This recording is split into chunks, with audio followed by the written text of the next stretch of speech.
Guidance to train oneself. We must use our lives to train ourselves diligently, we must take ourselves to the ultimate and final goal. This is called an excellent life.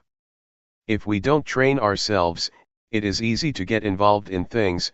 For example, if there is suffering, we suffer until we die. So we have to train diligently in order to overcome doubt, worry, sadness, anger, desire, delusion, etc. This is called following a good example.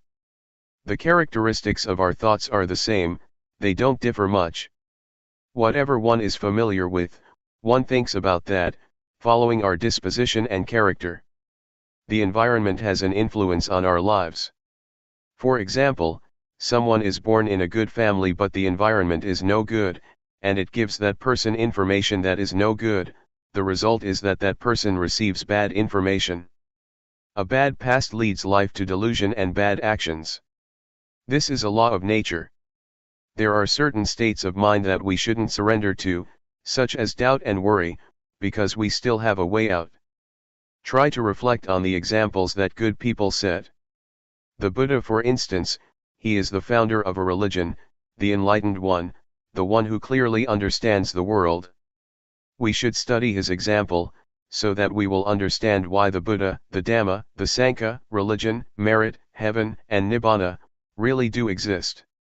If we still have doubt about this, it means that we still have suffering. We must understand these matters clearly and go beyond doubt.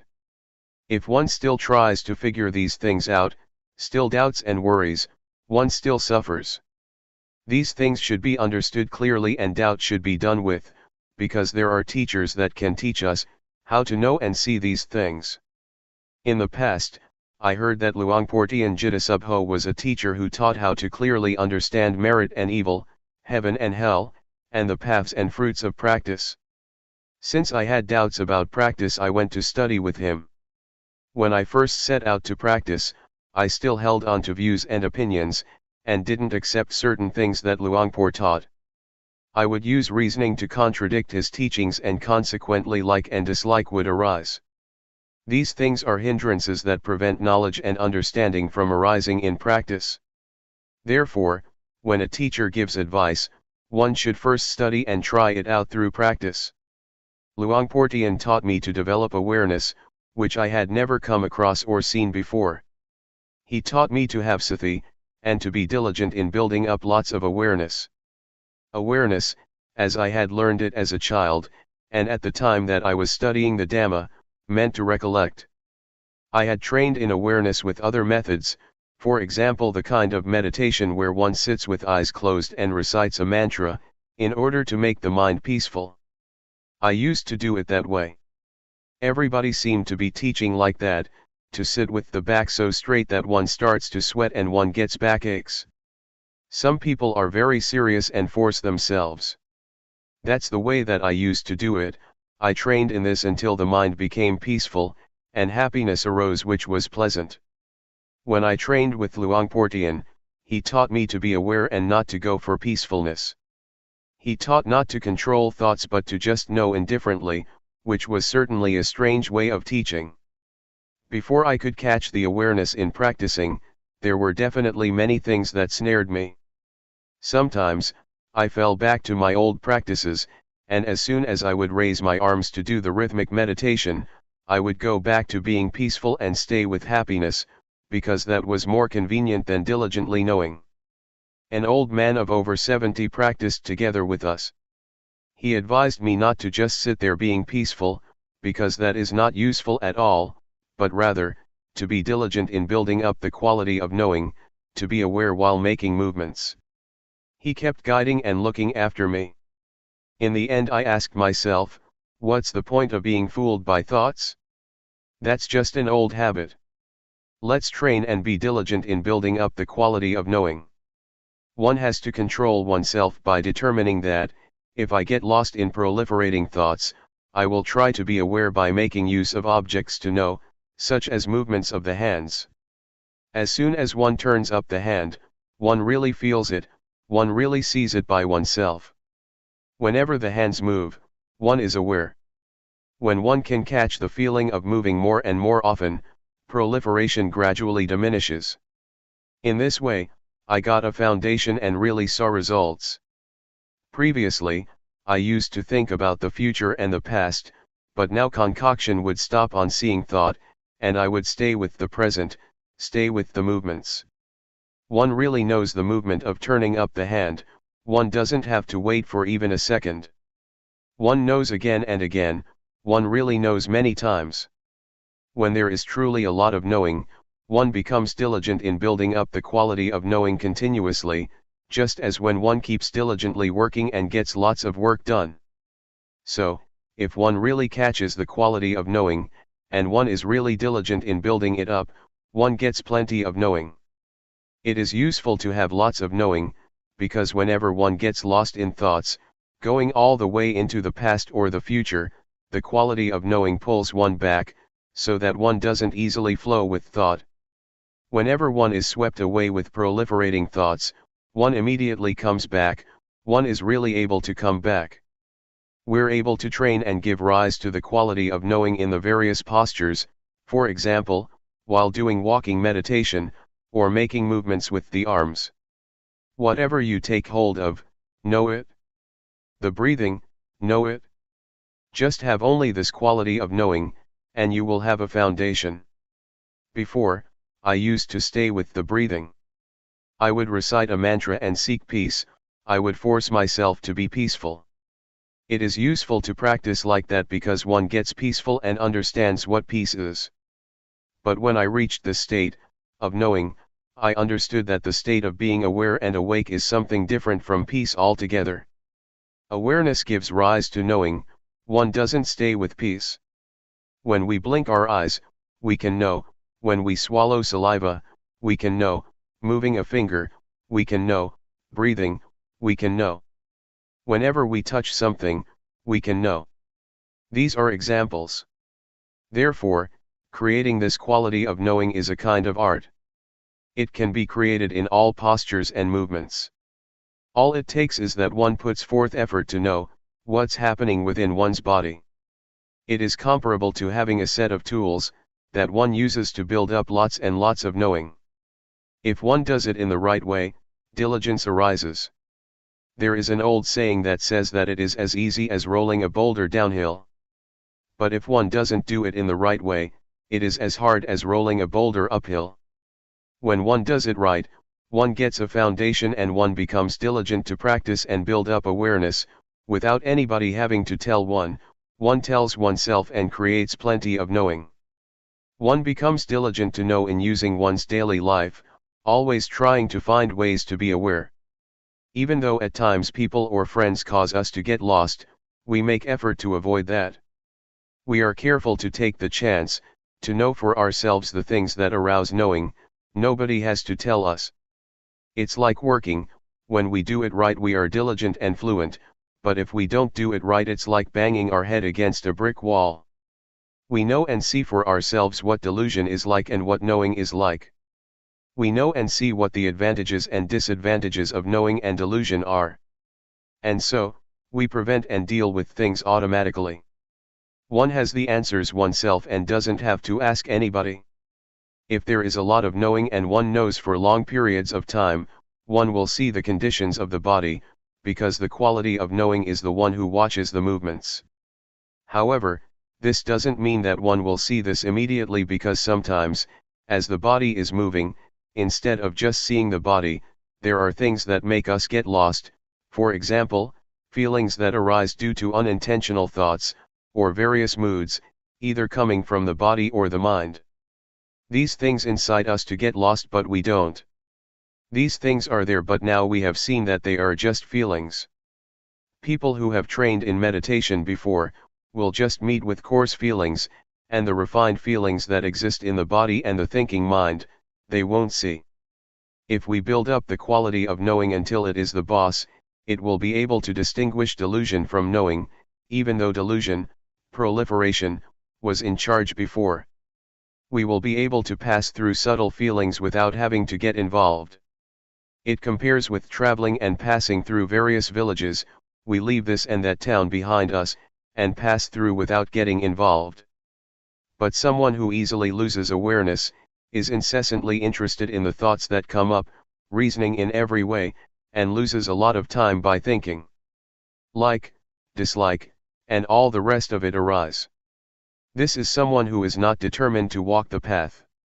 The Buddha said that, someone who is heedful is awake when others are asleep, such a one leaves foolish people far behind, just as a well-trained horse leaves a horse without strength behind. Not getting involved with proliferating thoughts that arise is like this: one moment of knowing is to be removed one moment from not knowing, from delusion. One gets further and further removed and one becomes skilled in knowing. It is easy to know. Before, it was easy to get lost, but when one trains oneself it becomes easy to know. The feelings and the various thoughts that make the body move are nama dhamma. When the quality of knowing sees this, one understands the body. Before, the quality of knowing wasn't there yet, and one had not yet discovered that it is thought that orders the body around. One assumed that there was a self that was moving. But when one understands rupa and nama, one understands that rupa is something solid, composed of many things. One knows heat, cold, hunger, and pain, because of rupa. Nama is the mind, feelings and thoughts. It receives and knows all kinds of things. There are innumerable conditions that arise together with the mind. Anger, worry, desire, and delusion are some examples of coarse ones. They make the mind run wild and it takes them to be self.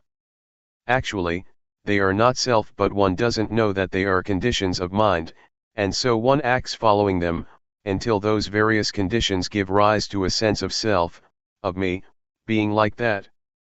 But when the knowing watches and sees them, one understands that they are only just conditionings of the mind, and one can let go.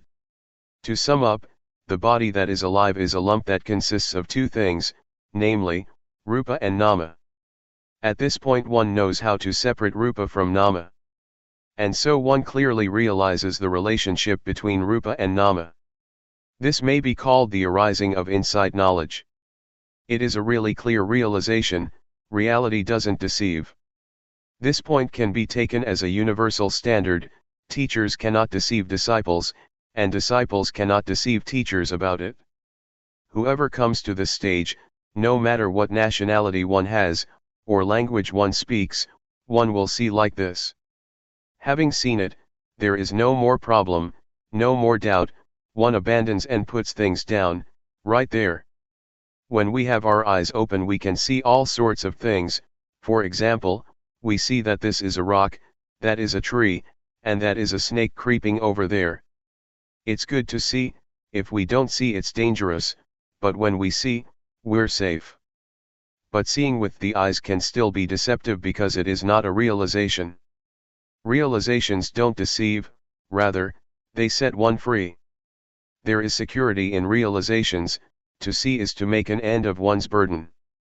When the quality of knowing sees rupa as a lump of suffering, it creates the feeling of having pity on the body, because the body doesn't know anything, it just does its duty. It gives us signals of what is dangerous, for example, heat and cold, so that we can do something about it. We didn't see this before, and so we thought that I am hot and I am cold.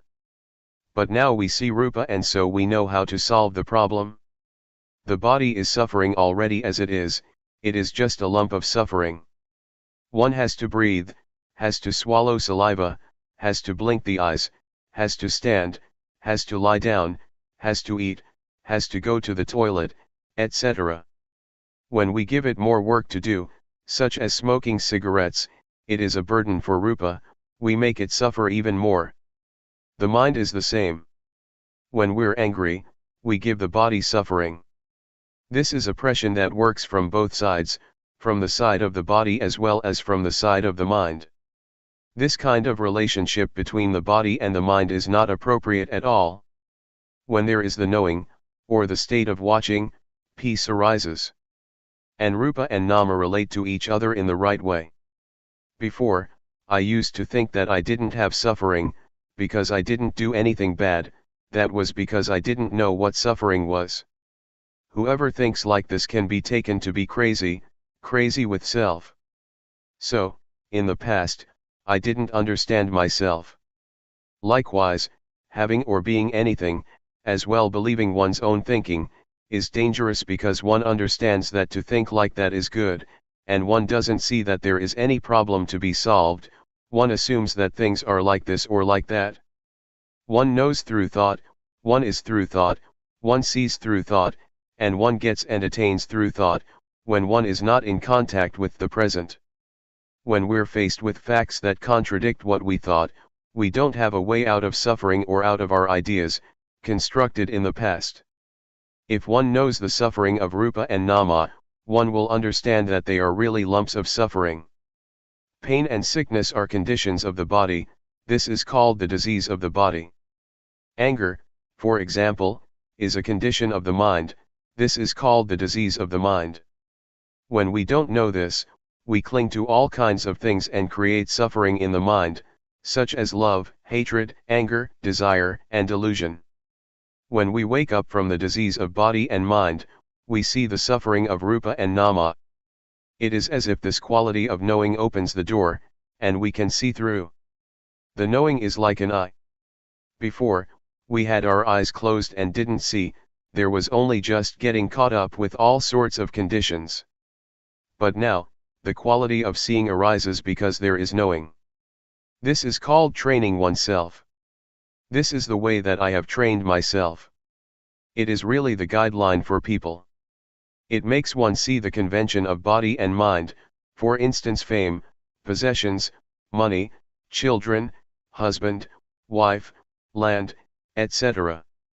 The world is full of physical and mental objects that are convention, inside as well as outside. One sees this penetratingly. It is as if the power of wisdom knowledge sees that these things are conventions of rupa and nama, diseases of rupa and nama, rupa dhamma and nama dhamma. Before, we didn't see these states, and so we got caught up in all kinds of conditions. Knowing convention makes one feel light. In the past, I used to go for all sorts of things, superstition, verses, chants, and I believed in rituals. On performing some of them fear would arise, others would make me bold, doubtful, happy, or sad. I ended up with nothing because it's all nothing but convention. A thing is sometimes assumed to be likable and sometimes not likable, it can change, and we go for it all. When I came to see rupa nama and convention, I felt light. It is not like ordinary seeing, but when one sees, suffering disappears. The gross kind of suffering, such as suffering that comes from foolishness, delusion, and stupidity, really disappears. It compares to having finished one's studies, one is able to read and write, doesn't get stuck, has enough knowledge and is able to stand on one's own feet. What I'm talking about is a universal standard, it is a fixed formula, just like mathematical formulas, 2 multiplied by 5 is equal to 10, not 11. When all this knowledge arises, one knows what other people are saying, one knows the objects that one looks at, there is just knowing and joy. It is insight, because one now has the eye that sees the Dhamma. It is fun to watch, whatever one looks at, one hits it on the spot. Both material and mental phenomena, inside as well as outside. Whatever happens to the body and the mind, one knows immediately, and one leaves it behind without hesitation. Before, when something would come in contact with the mind would ripple. Now the mind doesn't ripple, rather, the object that comes into contact with the mind is set free. When I was still a layman, I went to practice Dhamma at the Budayana forest, in Loi province. I had to use a wooden platform from a nearby monastery, and I bought a plastic sheet to make a roof. Tattered monks' robes were used as walls, because in July there is plenty of rain. As I was practicing, somebody told me that I should understand Rupa Nama, because he saw me practicing for a long time without understanding it. Some people said that they knew, just practicing for a week, and they knew Rupa Nama. But I practiced for 2 whole weeks and still didn't know it. I thought to myself, I really have to see it in my mind, I'm not going to just remember others' words or figure it out with my own thinking. That's how Luangpor Teean taught. He taught to practice and see it for oneself. Next, I thought, Luangpor Teean used to say that he had made large offerings to the monastery, including building a ceremonial hall, all by himself. But I am a poor man, I didn't do all that. I probably don't have a chance to realize the Dhamma. These thoughts made me feel inferior and doubtful. Then I thought, but I've done some good things, maybe not as much as him, but I've made merit, built a monk's hut, and I am not a bad person, I don't have any stains of wickedness. I've always been virtuous because my parents are Buddhists and taught me to do what is good, and that's what I've been doing all the time. Especially when I studied superstition, I had to keep precepts, I couldn't gamble. My character was like this. Reflecting like this, made me a bit proud of my past because I was not an evil person, but why didn't I know the Dhamma? I asked Luangpor Teean, are there any practitioners who don't get any knowledge after having practiced? Luangpor Teean said, that has never happened. It seems that I am the first one, because after 2 weeks I still don't know anything, I remarked. Luangpor Teean walked up to me and grabbed my hand. I said, you have made merit and made offerings, but I have never done as much of that as you, I guess I don't have the merit to know. He answered, never mind, don't worry. Are you practicing sincerely?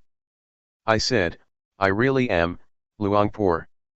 Luangpor Teean said, practice here for 1 month. How much money do you get for 1 month's work?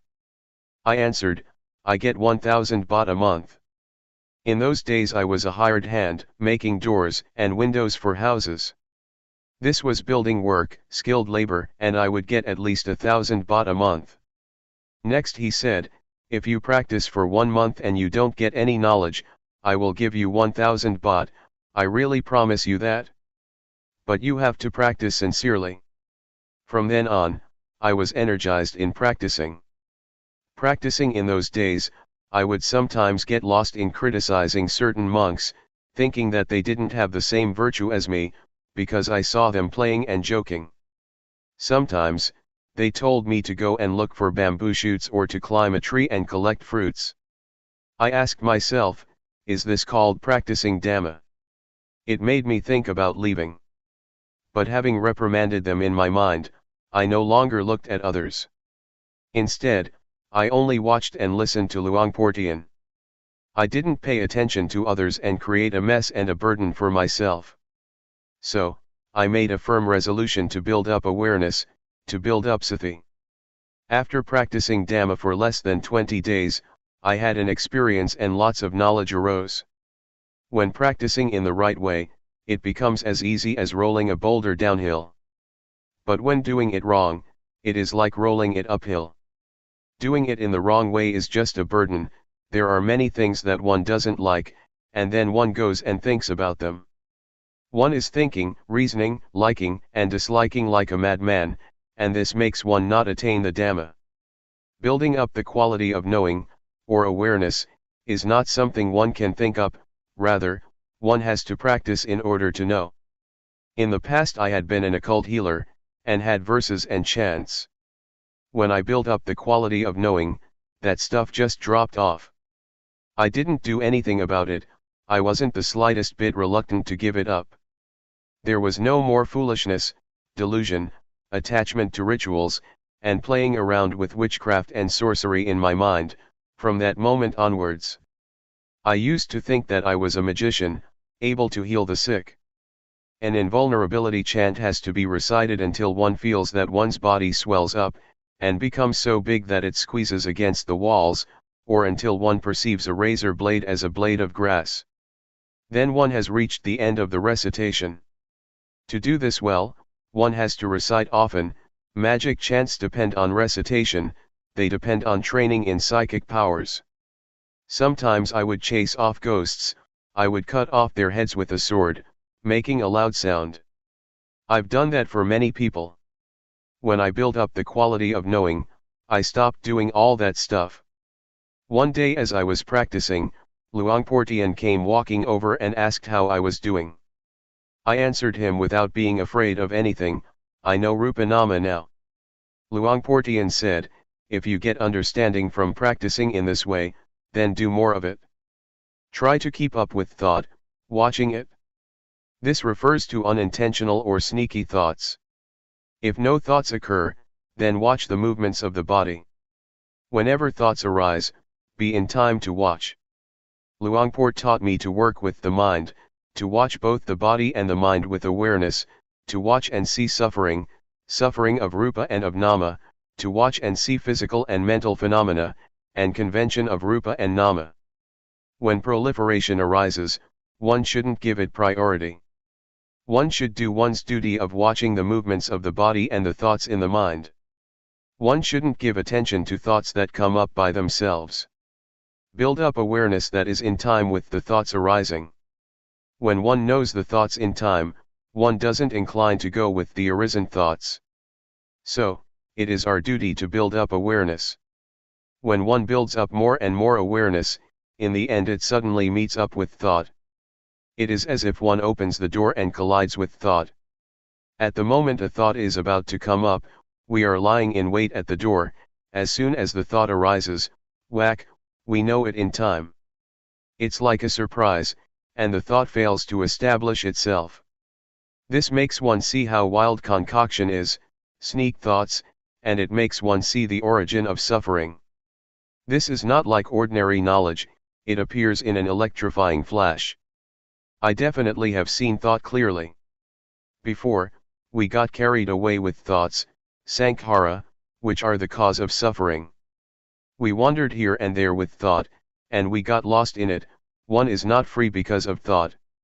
To give an example, a thought arises and one becomes afraid, one starts to think about something and one proliferates defilement and craving. We didn't see this clearly before. When I came to practice with Luangpor Teean, I clearly saw how bad mental formations are. It's like a dog chasing a deer, we were able to follow and keep up with the things that deceived.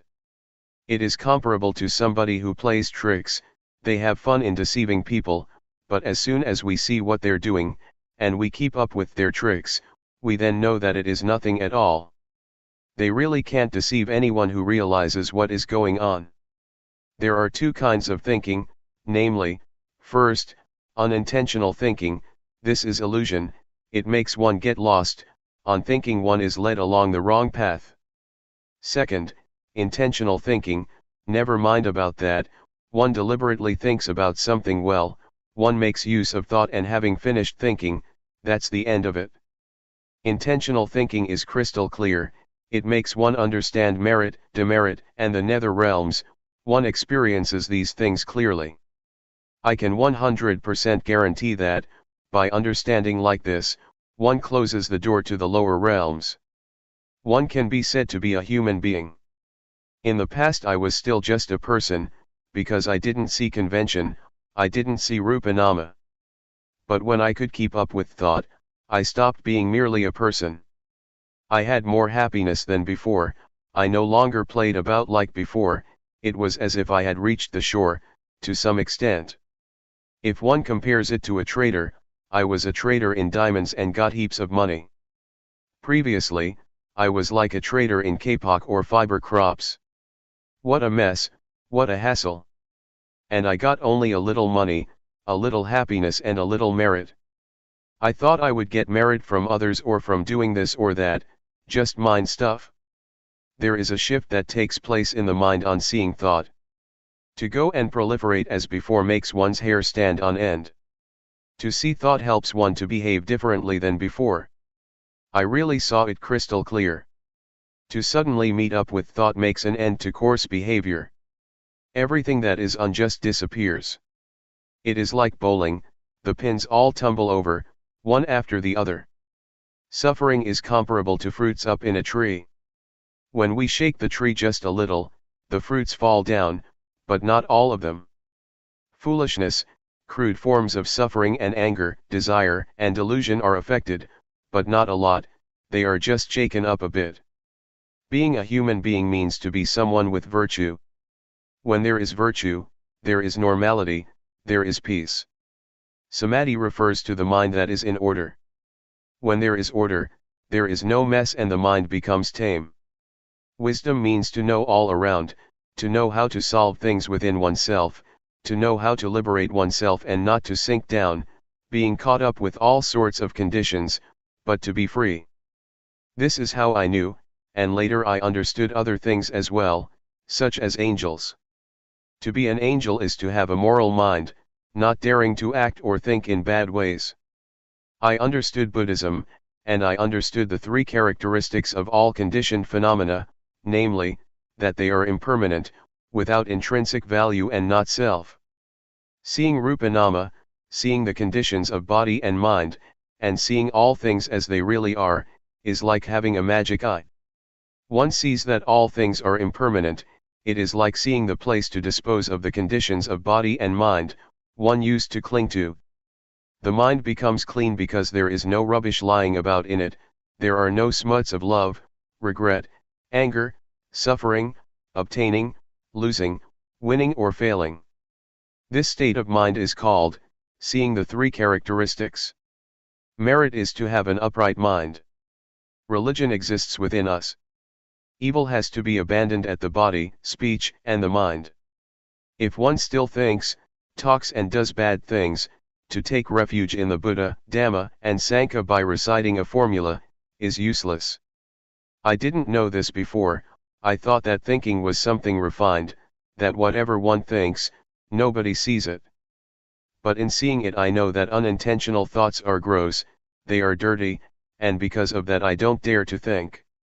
When one doesn't dare think, how is one going to talk and act?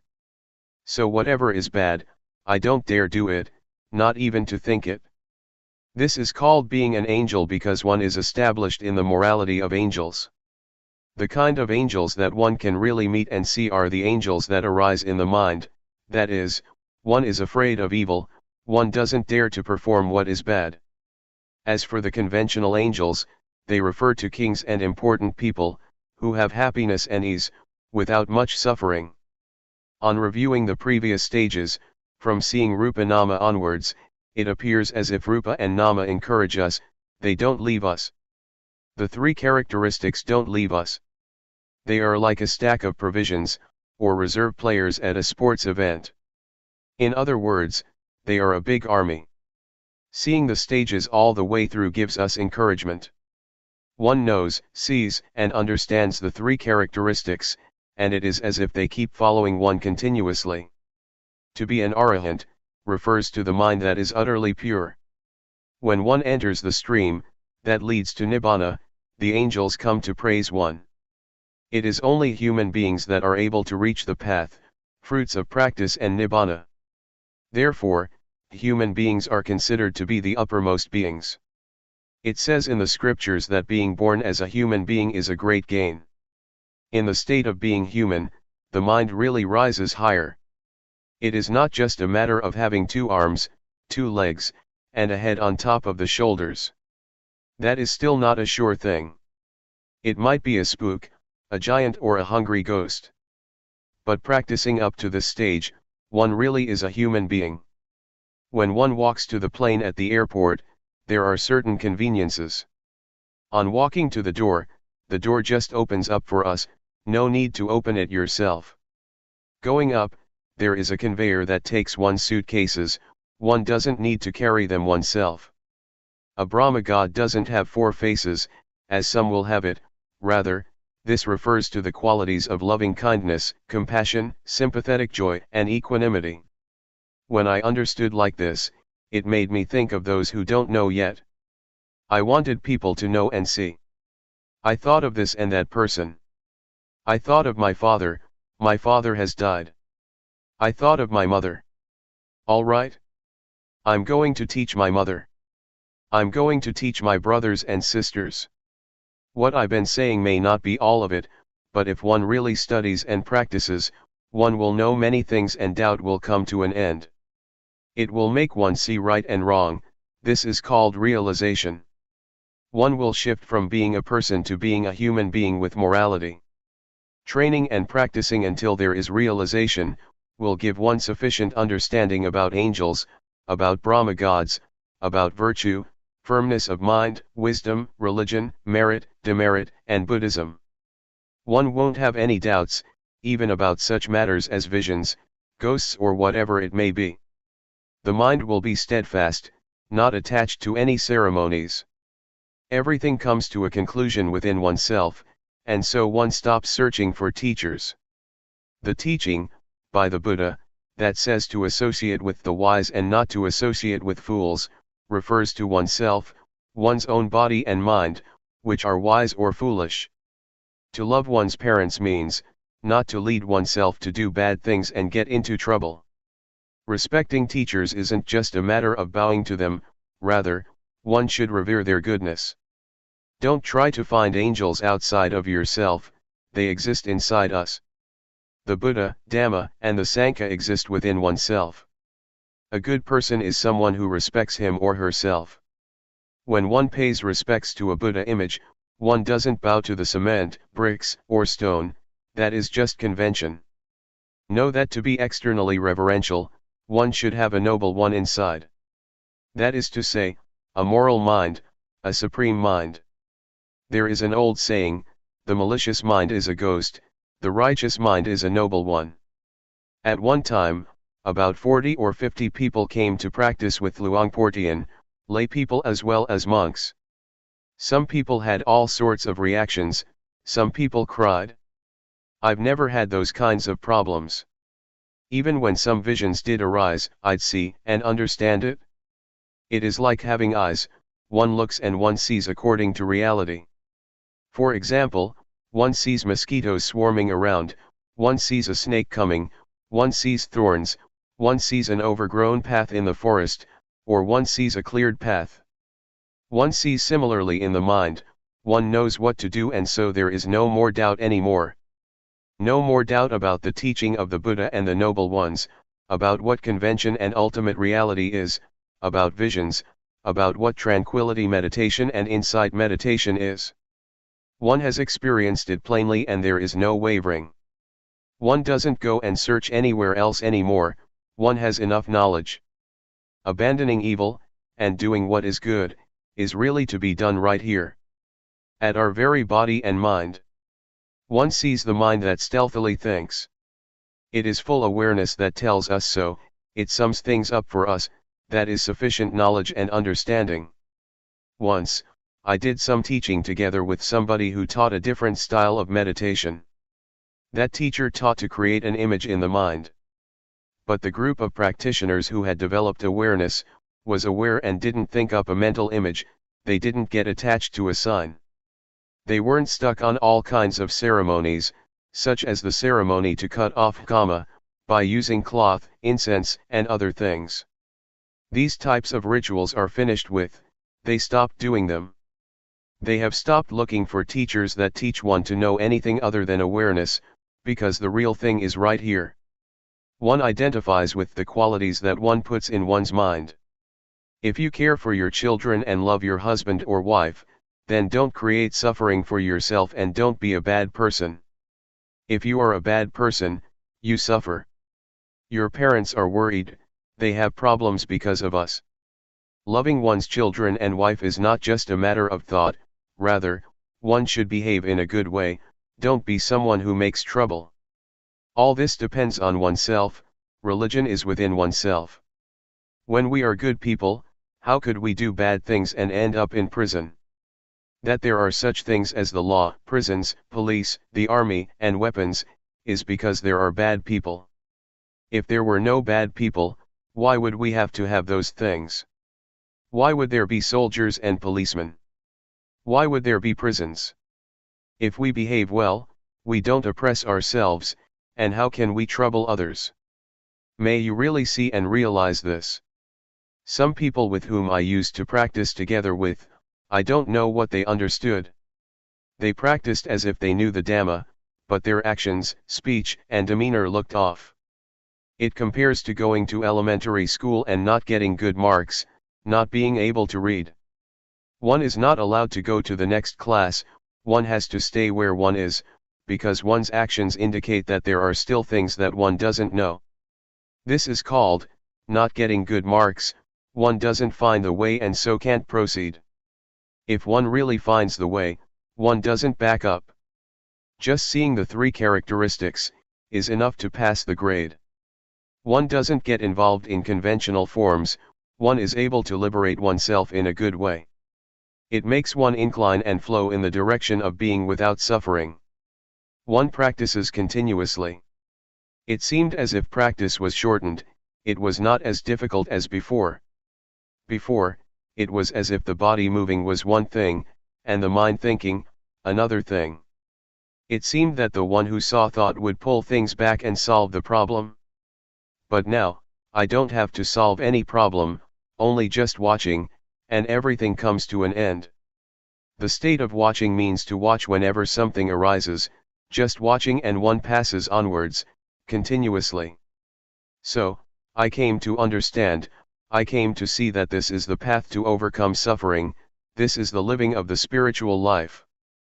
The state of watching is not stained by anything at all, because one doesn't get caught up, one just watches.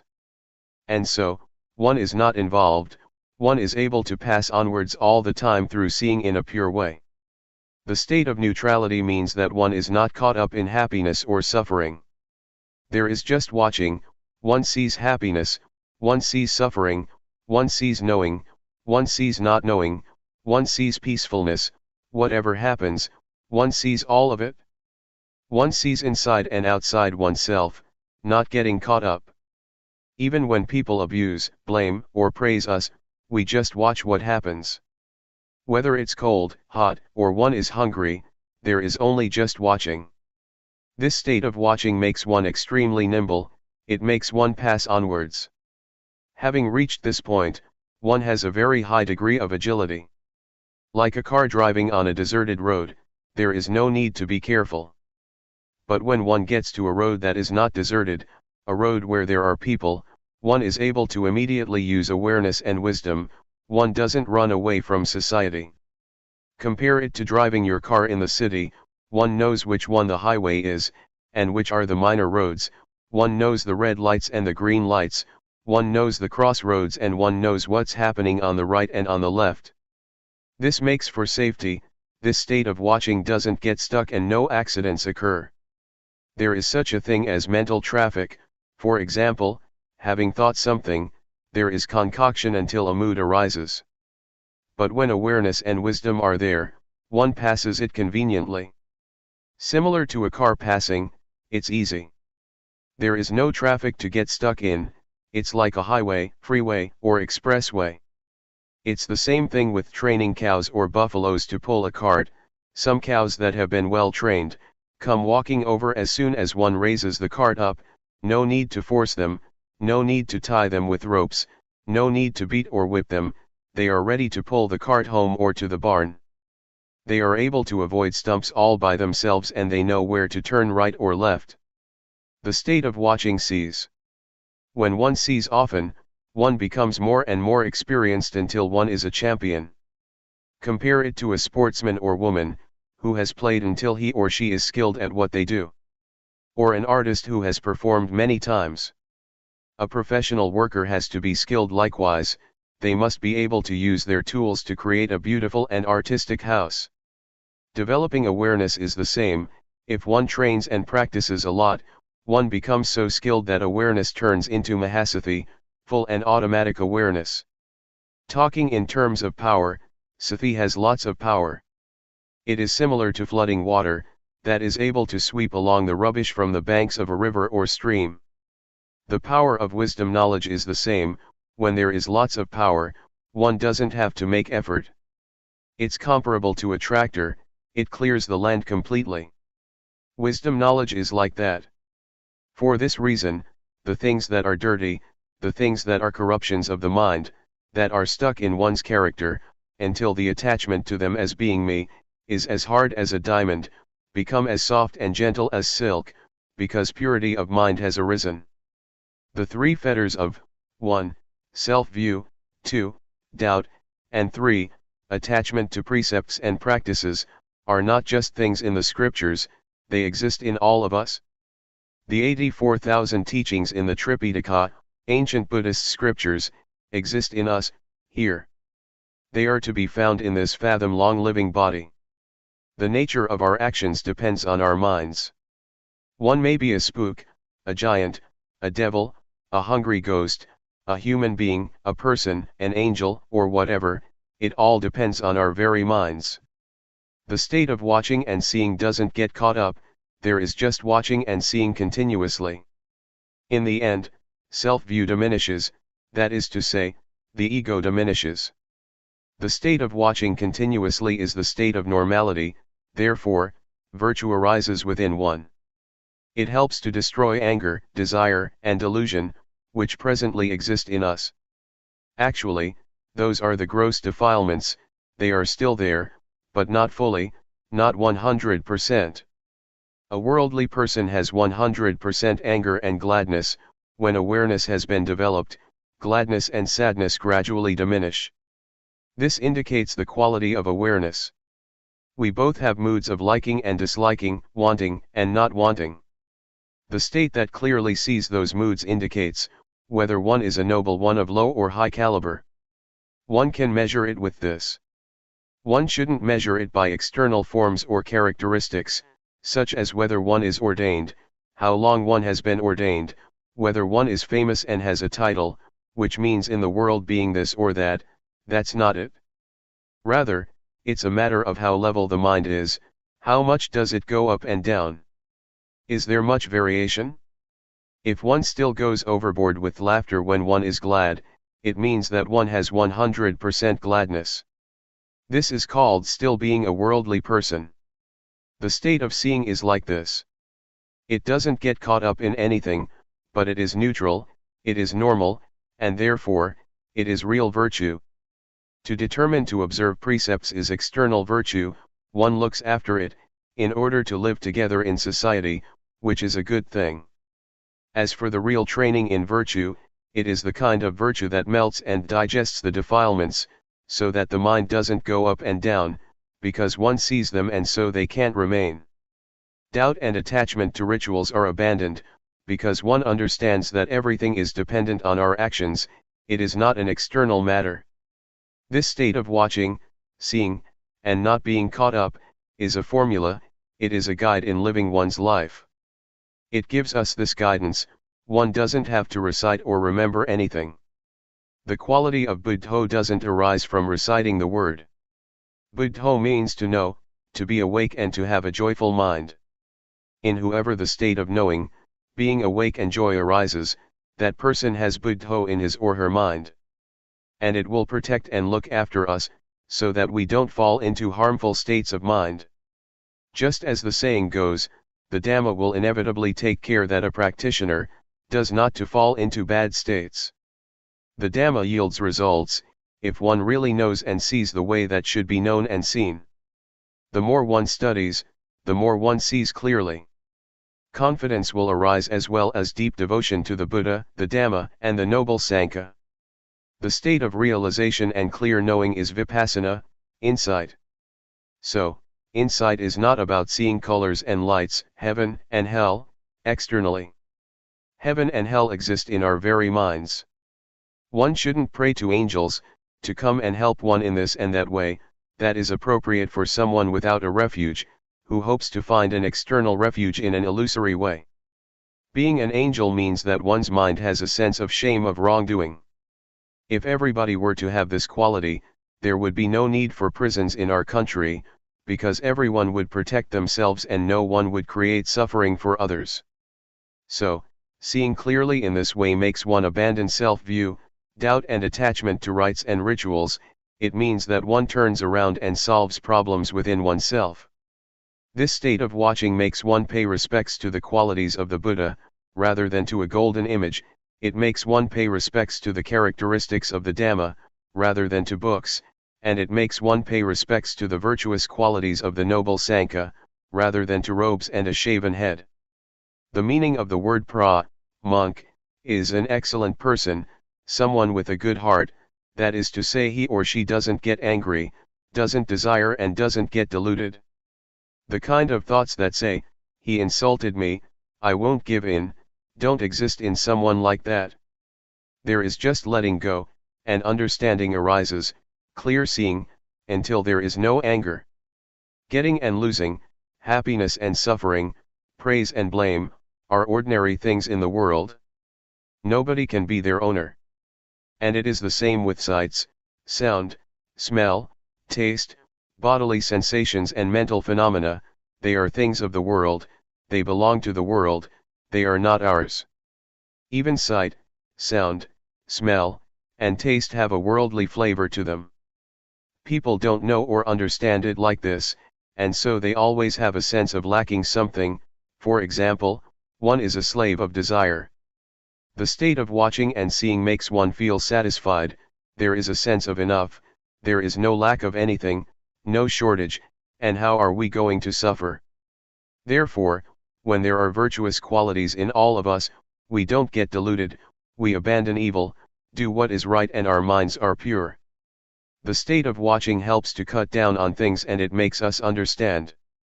It makes us able to overcome suffering. What it comes down to is a handful of Dhamma. The Buddha once compared his teachings to a handful of leaves. So, understanding the Dhamma is not something difficult for someone who has reached the state of watching. This is true regardless of whether one has studied or not, because attaining the Dhamma is not connected at all with studying.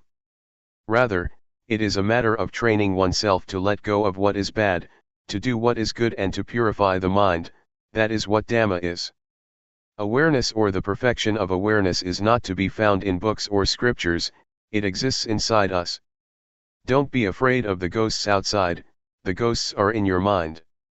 In the Sutta, Discourse on Auspiciousness, the Buddha said, not to associate with fools, to associate with the wise, and to revere those that should be revered. These three things are the highest blessing. A fool here doesn't refer to Mr. A or Miss B.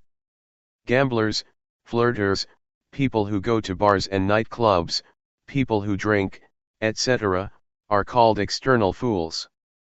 But the real fools are inside of us, they are our thoughts. If we think harmful thoughts, our harmful thoughts may lead us to anger, desire, or delusion, they may lead one to defilement and craving. What does it mean to associate with the wise? It means to have good thoughts in our minds. For example, when some problem arises, we let go and don't dwell on it. Never mind, it is just the way it is. This is a wise person. Trying to not have anybody tell us off, or blame us, is impossible. But if we have good thoughts and think in the right way, and we know how to let go, we associate with the wise.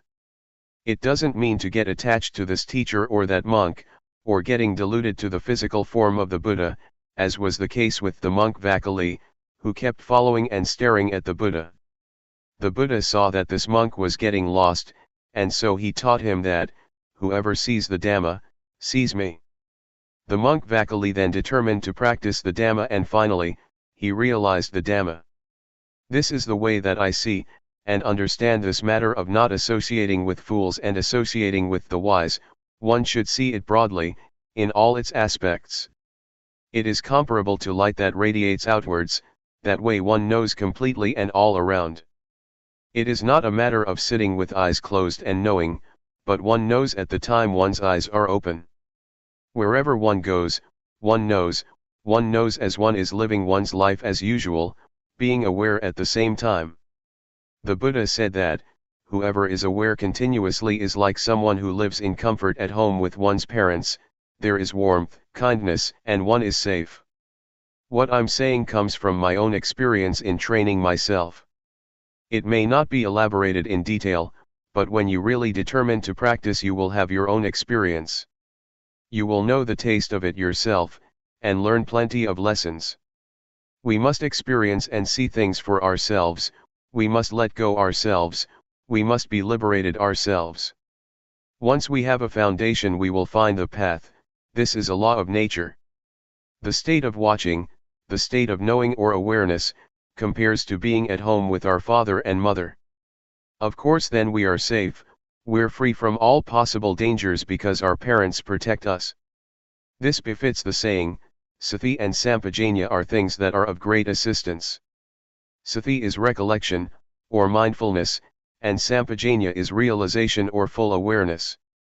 The state of watching is something superb, because there is emancipation, there is safety, there is cleanliness, purity appears, it is lofty virtue, lofty firmness of mind and lofty wisdom. The state of watching helps support us to understand the conditions of body and mind, to know convention as convention, to know the suffering of rupanama, to know the disease of rupanama. And so, a transformation takes place in the mind, one becomes a human being and one who is virtuous. Pubpegatha punyatha means having done good things in the past. For example, yesterday or today we've done something good. The words in the past don't refer to before we were born, or a previous lifetime. In the past here means actions done earlier on, such as yesterday, last week, or last year. So if we have received good directions, the results will be good, and our minds will become more and more pure. The mind of a virtuous person goes back to nature. His or her body and mind are in a state of normality. The process of knowing more and more takes us to the stream of liberation. It doesn't flow backwards, it goes in the direction of the path and fruits of practice, it goes towards being a noble individual, namely a stream enterer, a once returner, a non-returner, and an arahant.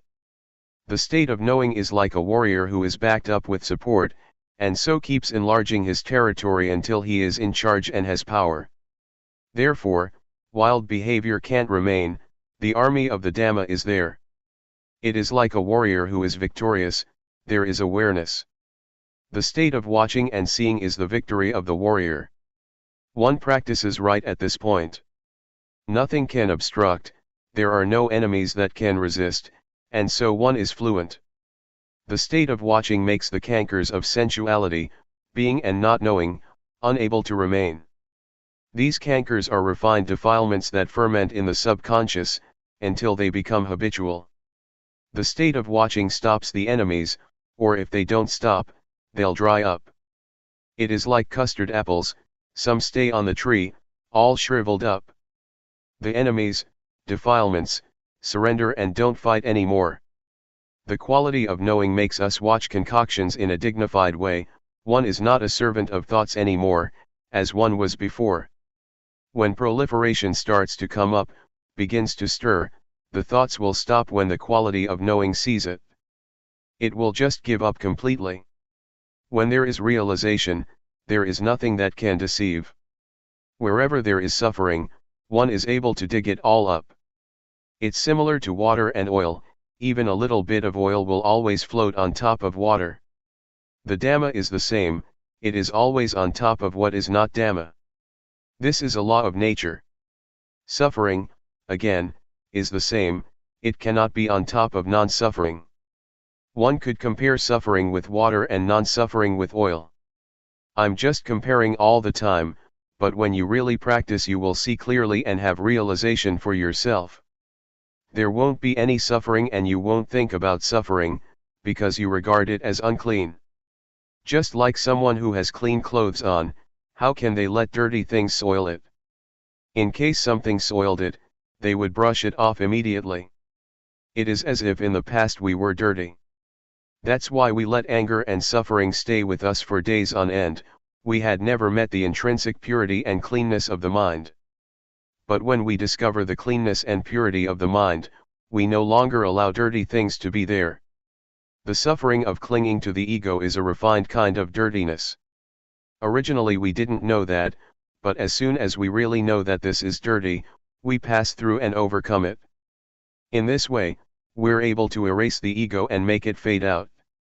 This state of watching leads to justness, and when justness arises, one has a proper standard, one takes it as a principle and a guideline or compass for living one's life.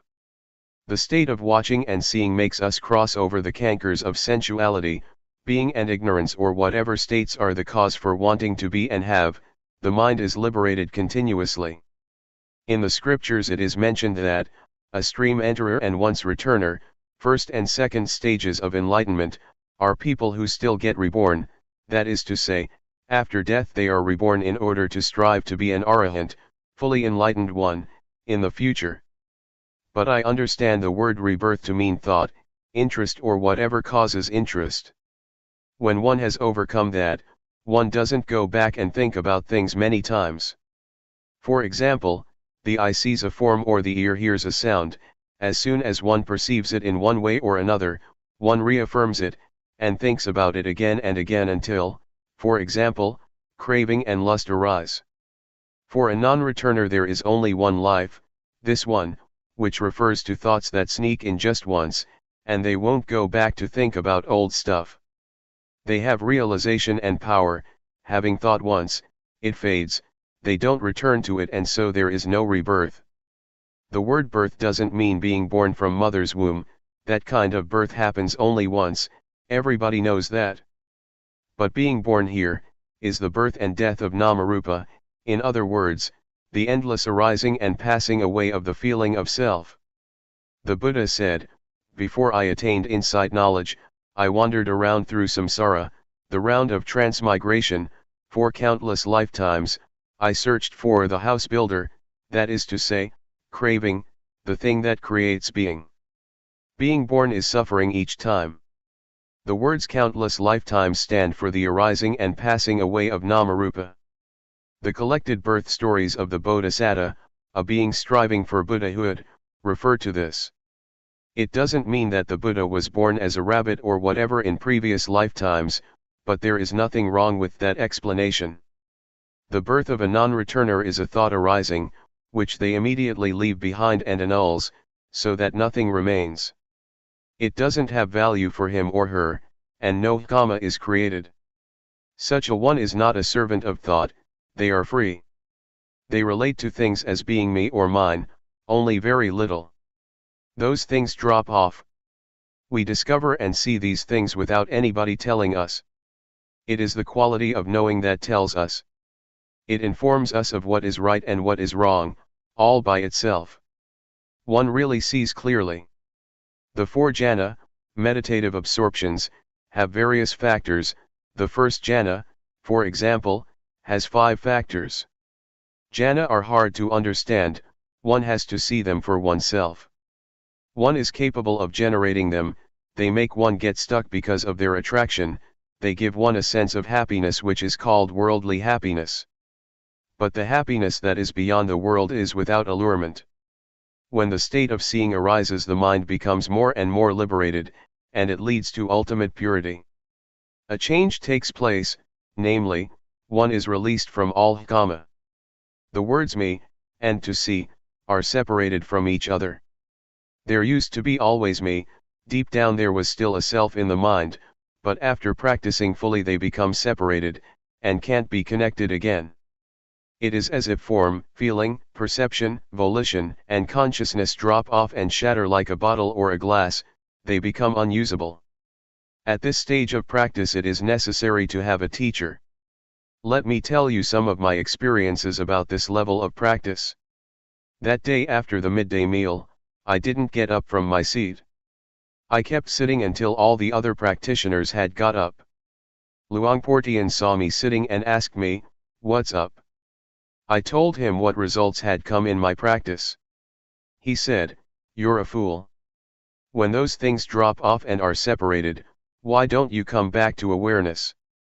Then I understood what Luangpor Teean meant, when he would teach that there is inevitably knowledge, meaning final knowledge, when the mind is liberated. When I got back to my hut, I put the kettle and my cup down, feeling proud of myself. After a little while, it happened again. When I looked right at the spot, I understood that when the mind is liberated, there must be knowledge of that fact. These things depend on each other. It really is the state that is beyond birth, aging, sickness, and death. It is like the 5 khandha, form, feeling, perception, volition, and consciousness, fail to work. In the past these 5 things diligently performed their duties, but now, they dropped off, shrunk up and stopped altogether. They were ready to return to nature. But one's life must go on, and so one must keep being aware continuously. Whenever one forgets or gets lost, one should come back to awareness. When one practices in the right way it cannot be otherwise. Having come to this point, It made me think back to my parents. It was worthwhile that they raised me.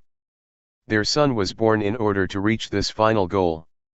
This point really is 100% nature, one really is beyond birth and death. It is like Ajahn Buddhadasa, a very wise and famous teacher from the south, says, dying before death. The ego or sense of self dies before physical death occurs. If we regard practicing Dhamma as a sport, it is a sport that doesn't die because there is nothing that is born, ages, gets sick and dies. This is how I understand and know it. Anybody can find and see it in the same way. It is not limited by one's nationality or language, and it has nothing to do with having studied or not. Determined to practice. If you are aware of raising your arm, that's good enough. This is the excellent path, it really is the number one path, it is the way to understand one's life. I have trained myself like this, trained until the final goal. What I'm saying is not based on just thought, but I've seen that this is a law of nature. My words may not be exactly in accordance with academic learning, don't make anything out of it, that it is right or wrong in this and that way. Don't use reason to contradict things, even though that may be right, rather, take these words as advice to study, to know, and see. May whoever has knowledge and vision about this, help to spread it out, not in order to oppress anyone, but to help bring about confidence in the teachings of the Buddha, so there may be firm conviction that, the Buddha, Dhamma, and Sangha really exist.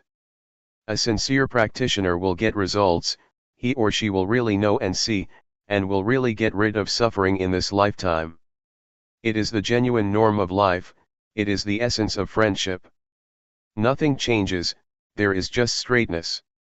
May your life culminate in this point, and see that your life is just processes and conditions. Processes means, the body has to eat and go to the toilet, it has to lie down and sleep, it has to talk, these things have to be performed according to worldly conventions. Use your life in the ordinary way, like this, don't be angry or suffer until you die. Teachers in the past used to say, don't think that it is this or that person, who is talking about the Dhamma, don't have faith in the person who talks, and don't write them off either. These days, the faith of Buddhists is rather poor. People tend to have faith in this teacher or that Luangpor, and go to an extreme.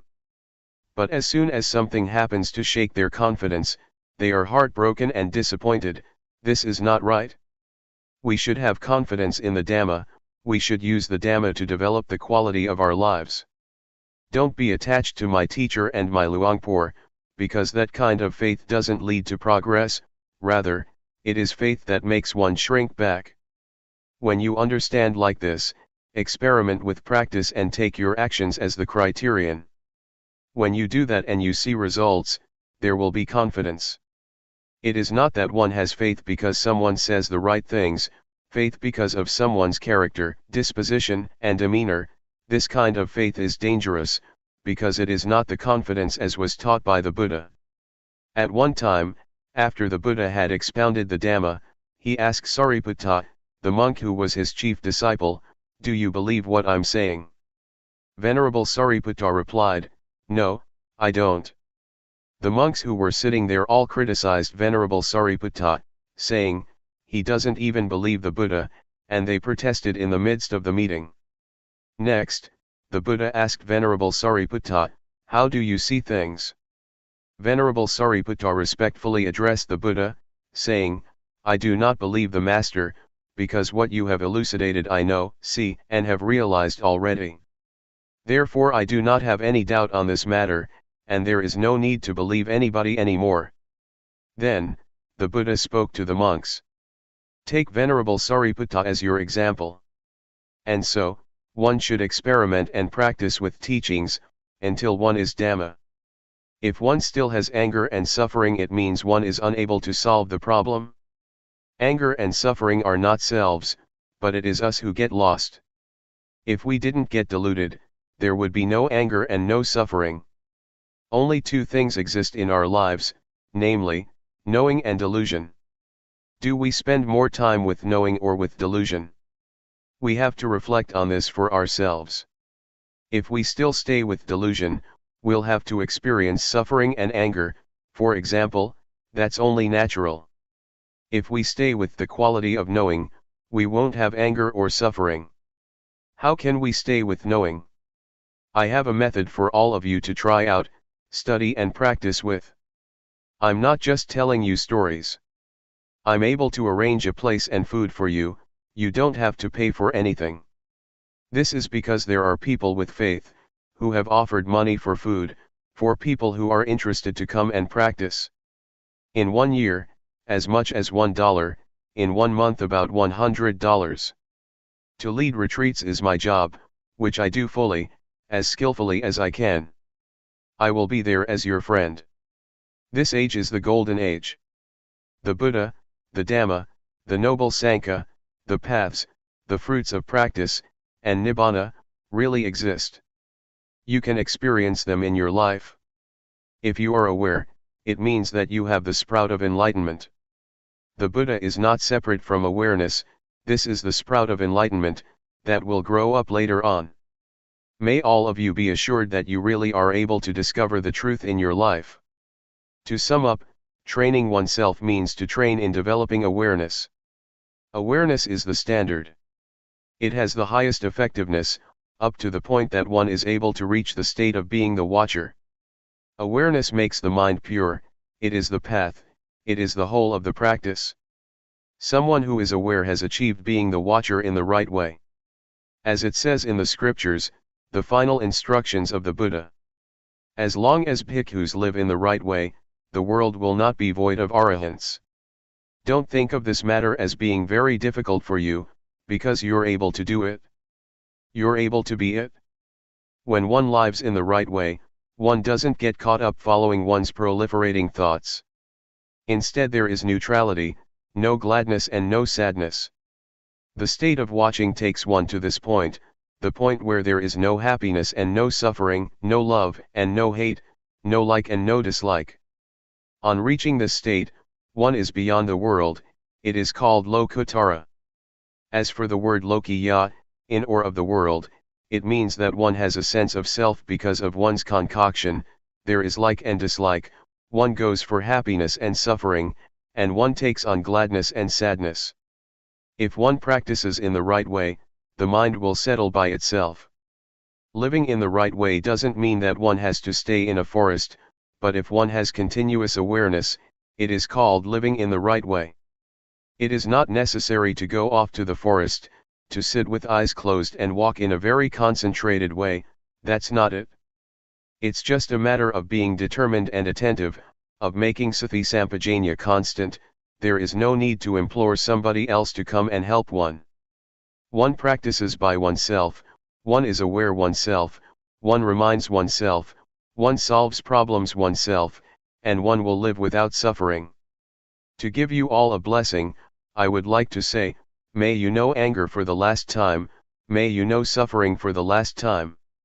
Don't be angry until you die, don't suffer until you die, because that is not a supreme kind of life, rather, it is punishing yourself. Polishing life with Dhamma. Luangpor Teean spent 5 months at a monastery in the state of New York, in 1994, and sent a letter taped to monks in Thailand which was published, and is translated here. Let me entrust my friends with Dhamma. With the word friends, I don't mean people of the same age group, who all like each other, what I mean is friends in birth, old age, sickness, and death. Regardless of whether we like each other or not, we are all friends in this regard. The atmosphere here at Juangyuran Monastery, Carmel, NY, is very good. It is a big forest monastery, shady, cool and peaceful, with all kinds of big and small creatures. I meet deer every day. Yesterday, I saw a mother with young twins. Lovely. They walked up to me, as I sat still. They passed me by, about 8 meters away, I didn't make a move. They came quite close and watched me, they seemed astounded and stamped their feet. It was good fun. The weather is nice and cool, it is comfortable. The forest is big, all just big trees. It is extremely suitable for meditation. I have never come across a place as suitable as this one. When I think about practicing, I do think about my friends. In Thailand, that means Khong Ka Mountain Monastery, and Akarliko Forest Garden, which are places that are used for practicing meditation. The foremost knowledge of human beings. The knowledge of meditation is an important knowledge, it is the foremost knowledge of human beings.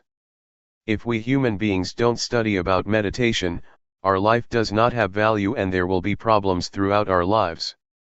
Our lives as human beings are the results of the past. Much information has been accumulated, it's a complete mess. There is both right and wrong, foolishness and delusion in the body and the mind. This is because our body is the result of the past, the result of our life in the past. Using body and mind in the wrong way compares to a second-hand car. Our body and mind are just like a second-hand car that has been used for a long time, it has been damaged all over and is in a state of bad repair. Being aware is like repairing it, like cleaning away the past and returning it to its normal state. Awareness is like a garage for fixing up life, and bringing the body and mind back to normal. This is called meditation. Meditation is making things better, it doesn't mean reciting a mantra, meditation is fixing things up. Making the body and mind better, more normal. Whatever is not normal is cleaned up and discarded. What remains is normality, this is meditation. The method of meditation. The method of developing meditation, especially the method of developing awareness as taught by Luangpor Teean, is a way that is straight, it is a shortcut, it is extremely appropriate. I have never heard of anybody teaching like this. Previously, I studied all about meditation, I practiced with closed eyes and recited a mantra, until the mind became still and peaceful. I would sit in peace for 1 or 2 hours, I was attached to the peace and happiness. Sometimes, visions would appear, sometimes I would use magical verses or imagination to help the meditation. I played with these visions and imaginations but I was attached to the peace and happiness. I valued it highly and cherished it a lot, I dearly loved the peacefulness. Wherever I went, I would think about it. When I was in the fields, I would think about my meditation room, I wanted to sit in peace. Some days I really had an appetite to meditate, as soon as I got home I would have dinner and go into the meditation room, before I had sat down properly, I was already peaceful. It would happen in an instant. It was bliss. I practiced like this for over 10 years. I was stuck. I thought that I was doing the right thing, but when I met Luangpor Teean, I was told to sit with eyes open, to make movements, to be aware and to be diligent in knowing. A strange teaching. Sometimes, I couldn't accept it and I didn't like to make movements with the hands and arms, it wasn't as good as sitting there in peace. When I first trained myself with Luangpor Teean, there was conflict and I had lots of reasons for it too. But as soon as I determined to train, and practiced a lot, things became clear. This is building up the quality of knowing, it's not thinking, it's not sitting there being peaceful. The eyes are open, so one is aware. Be aware a lot. This is a straight method, it goes straight to awareness. Awareness is the development of the Dhamma, and this is the way to have lots of awareness. This has nothing to do with reciting words inwardly. Meditation is to build up much awareness. To develop means to do it a lot, to have a lot of awareness. This is how I understand it. Before, there was peace, I used the method of recitation, but recitation, whatever word it may be that one uses, is not meditation. Real life is the present. Meditation means to be diligent in knowing, knowing directly, in a straight way. The things to be known are there, the body, for example, is an object to be known. Why is it that we must always focus on knowing? Because our minds instinctively rush out ahead and rush backwards, there is just future and past. For this reason we create movements in the various postures, all the time, in order to be now. Now is what real life is. Real life is now. So we practice with that. Go inwards with the quality of knowing. directly and straightly. Know meticulously. Make it very clear, don't let there be vagueness. Make the posture that you're in clear, break it up in stages, moment by moment, so that it becomes clear. It is similar to training in writing. At first one writes the A and the B precisely and clearly, in detail. First, one should write the characteristics of the letters clearly. One shouldn't start off writing indistinctly. This is the same, creating movements, creating a form can be watched clearly, it is not blurred. When we watch the breath, sometimes, we fall asleep, it's easy to lose oneself in it. And closing the eyes makes matters even worse. It is not natural to close the eyes, and so one drops off to sleep even faster. In making movements with the arms and hands, we don't close our eyes. As with learning how to write, the movements are extremely meticulous. The knowing enters into the movements, in the most direct and straight way. On watching the body one sees the mind. On watching thought one sees Dhamma. At first, we talk about watching the body, but we'll see something else too, feelings. With eyes closed one won't see them, or one will see them indistinctly, not clearly, and one won't understand them. But when we look and watch, we will see clearly. We will see pain, tiredness, and the pleasant and unpleasant feelings of the body. These are feelings that exist. So we see feelings by watching the body. When one continues to watch, one will see the thinking mind. The mind does exist. By watching the body, one goes on to see the mind thinking. And when one sees thought, one sees mental phenomena, Dhamma, that arise from thinking. One sees thought that cooks things up, rather than just thinking, and that's the end of the matter. One sees that these are Dhamma that arise in the mind. This is how wholesome and unwholesome states arise, cleverness and foolishness. One sees this by oneself, one sees that these things really exist. Altogether there are 4 kinds of things. Instead of watching the body and only seeing that much, one comes to see feelings, the mind, and mental phenomena arising. One sees things that are there and exist in their own right. Seeing through thinking, seeing through knowing, and seeing through discovering. Before, I didn't know, I thought that all those things were I. We tend to think that all of it is self, that they are mine.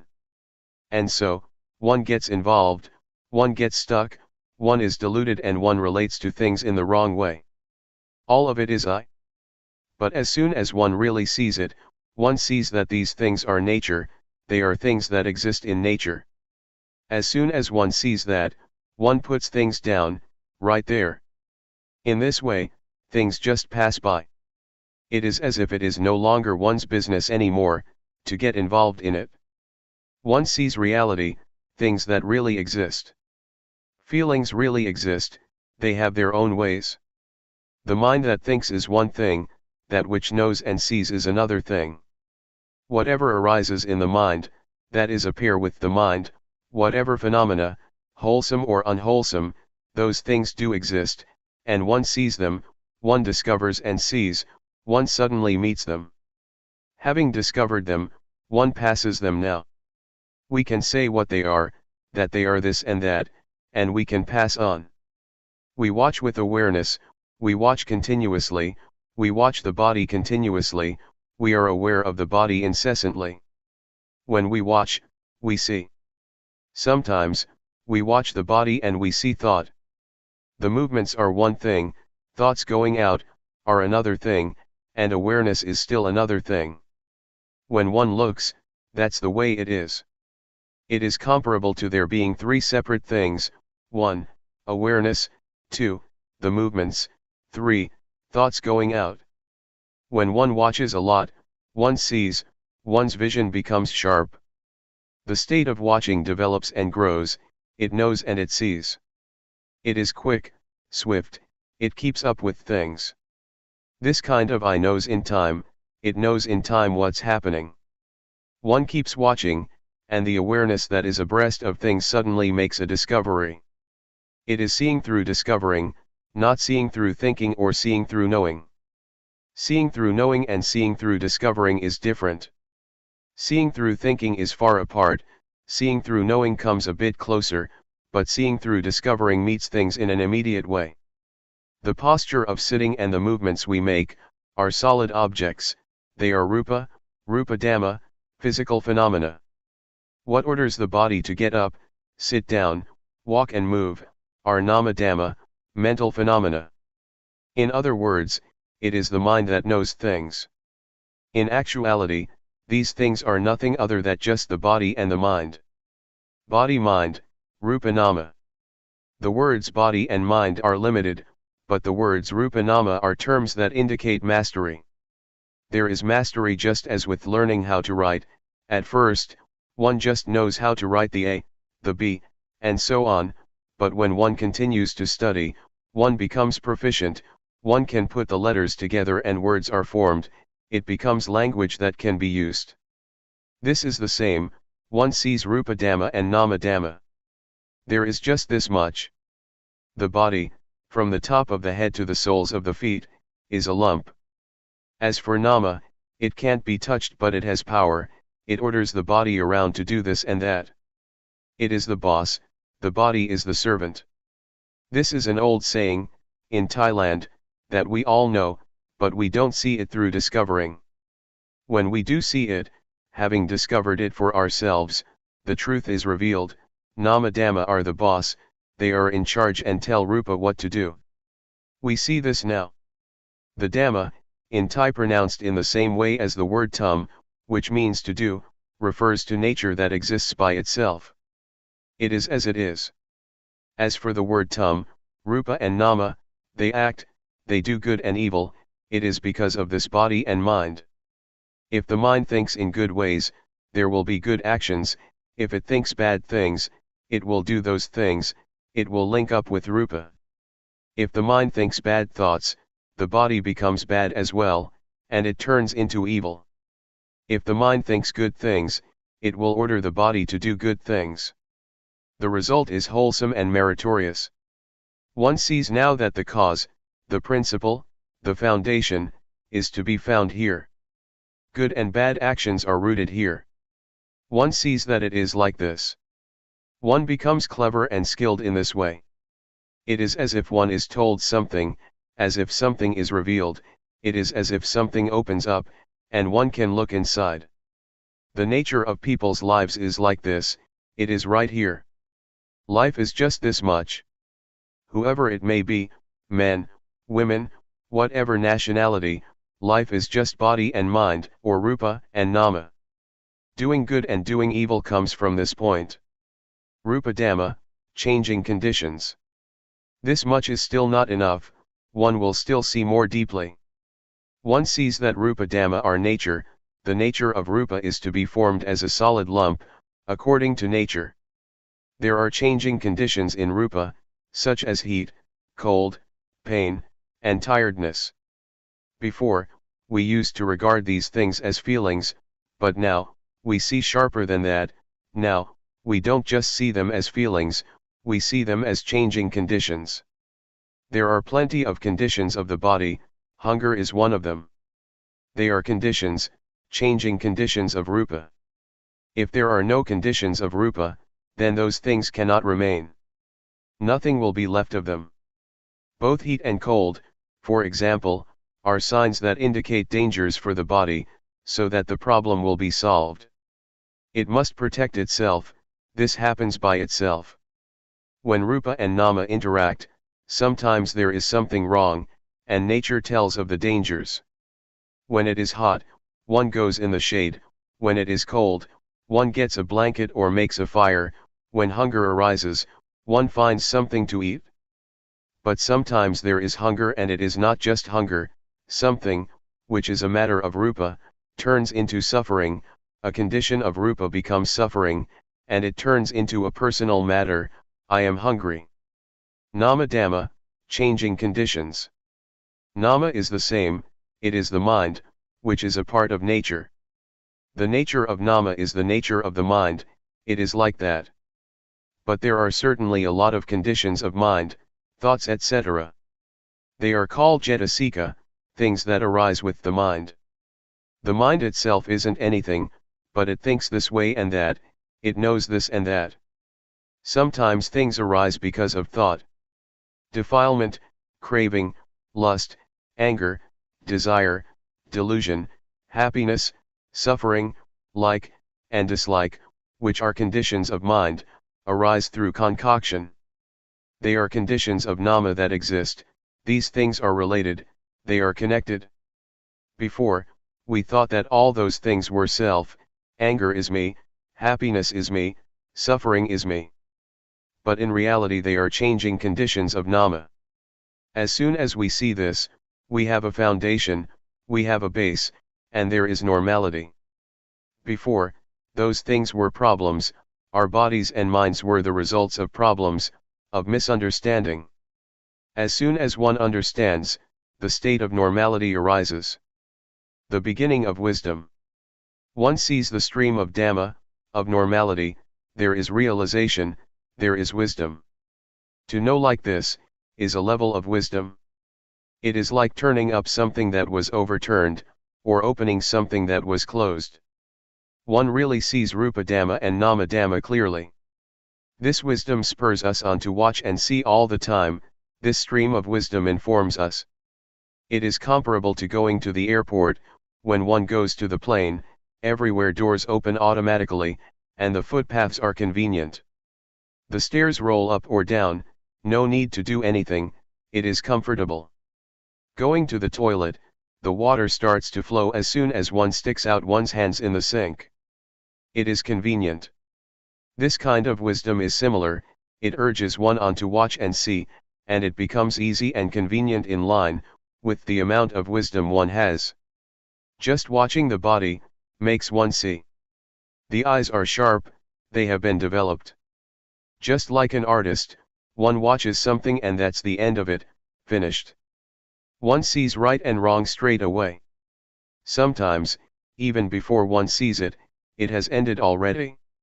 It is powerful, it has power. It is a level of wisdom knowledge. Just doing this much, and wisdom knowledge arises. One is able to clearly know and penetrate things, by practicing like this. Seeing suffering, throwing off a heavy burden. Keep watching the body with awareness, and there will be progress in the development of awareness.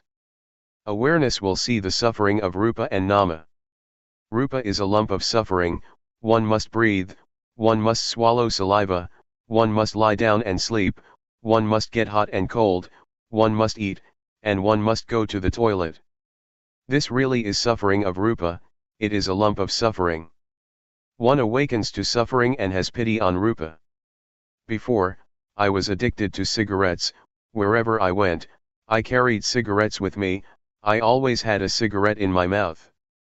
When I saw suffering, I had compassion for Rupa, smoking just dropped off. To breathe in and not to breathe out is suffering, to breathe out and not to breathe in is suffering, to eat and not go to the toilet is suffering. This really is the suffering of Rupa. How could one add more on top of that, by making it do this and that? The hands can't stay still, they restlessly move about. This makes one see suffering, a lump of suffering. I felt so sorry for Rupa that tears flowed. How did it manage to survive through these last 30 years? Before, I really didn't know all this. On seeing like this, some parts of suffering just dropped off. It is like shaking a fruit tree, a lot of fruits will fall down easily, but others don't come down, one has to pick them or use a long pole. There was still suffering, comparable to being in debt $100, and one has already paid off $70 to $80. Or compare it to carrying a weight of 100 kilograms, and one loses at least 70 kilo. The parts of suffering that dropped off really had an effect, it really was the stream of liberation from suffering. Concord between Rupa and Nama. This kind of wisdom sees Rupa and Nama, it sees the suffering of Rupa and Nama. The suffering of Nama is to think and feel sad. It refers to worry and anxiety. The suffering of Rupa is similar to that of Nama. I didn't know this before, I used to take on suffering, the more I would grasp onto it. Suffering would stay with me the whole day, sometimes a few days. I would create it with thought, I would think to myself, he insulted me, he always does that, I'm not going to give in, and so on. These kinds of thoughts are like rubbish, they are stains in the body and the mind. They are the results of information that is not to one's liking. Nama is not being used properly. The results are no good. Nama acknowledges wrong information. It is comparable to a second-hand car that is full of dents made by collisions. In the mind, there are stains of love, of hate, of happiness, of suffering, of getting, and of losing. There only seem to be stains and marks. As soon as I saw the suffering of Nama, I felt compassion. I saw with wisdom that I wasn't using the mind in the right way. There is a poisonous snake in the mind that makes trouble for the body, and the body creates trouble for the mind. But when awareness arises, there is concord, there is a sense of neutrality between them. Actually, a lot of harmony arises between body and mind. Body and mind no longer oppress each other, there are no more problems. Now, I know. There is realization. I see the suffering of Rupa and Nama, and the next stage is to see the disease of Rupa and Nama. The disease of Rupa refers to sickness, pain, fevers, and dangers of the body. The disease of Nama refers to impurities of the mind, craving, etc., that defile the mind and make it dirty. The disease of defilement, of craving, of happiness, of suffering, of love, and of hate, kill one, that is to say, they kill the normality of mind. This is the way it is. When I saw things like this, it was as if I was cured from a disease, just as if I went to the doctor with a stomachache, and took medicine for it. It really was like that. Seeing like this made me overcome and be liberated from problems. Knowing Rupa and Nama acting, religion is the individual. Then I understood that the actions of Rupa and Nama are good, because of this Rupa and Nama, they perform bad actions because of this Rupa and Nama. Whether it is right or wrong depends on this Rupa and Nama. And I understood religion is the individual. An individual means, a body and a mind. People from all nationalities have a body and a mind. Religion is the person. A person acts in a good or a bad way through using Rupa and Nama. One abandons evil with Rupa and Nama. Religion is your life. If one still acts, speaks and thinks in bad ways, one may recite the formula of taking refuge in the Buddha, Dhamma, and Sangha, Buddhang Saranang Gacchami etc., but one won't be a religious person. This is just religion according to registration, one hasn't yet experienced what real religion is. I understood things like this. Oh, real religion means the individual. Religions teach people to do good and to refrain from evil, this is what religion is. Knowledge enters into this, it is like a stream. One keeps reviewing things, such as Rupa Dhamma and Nama Dhamma. One sees the conditions of Rupa and Nama, whatever arises with Rupa, is a condition of Rupa, whatever arises with Nama, is a condition of Nama. They are not permanent, they are rubbish. Before, I grasped them, grabbed hold of them, I clung to conditions as being self, heat was self, cold was self, hunger was self. Before, I took those things and made them into a problem, I made all those things into suffering. Actually, it is good to be hungry, one should be thankful to hunger. Heat is the same and so is cold. If there was no hunger, things would become impossible, one would die. Before, I took it to be suffering, but when I knew like this, I felt grateful. This is not a matter to suffer over, it is just as it is. One sees the conditions of Nama in the same way, anger and suffering are things to throw out. Seeing the three characteristics. One sees that those things are not permanent, one sees the three characteristics. Seeing the three characteristics is like having a magic eye. The magic eye arises, and the three characteristics appear like a garbage bin. The conditions of Rupa and Nama are like rubbish that one throws in the rubbish bin. This is the way it is. If you don't see this yet, then remember this, so that you will be able to use it when the time comes.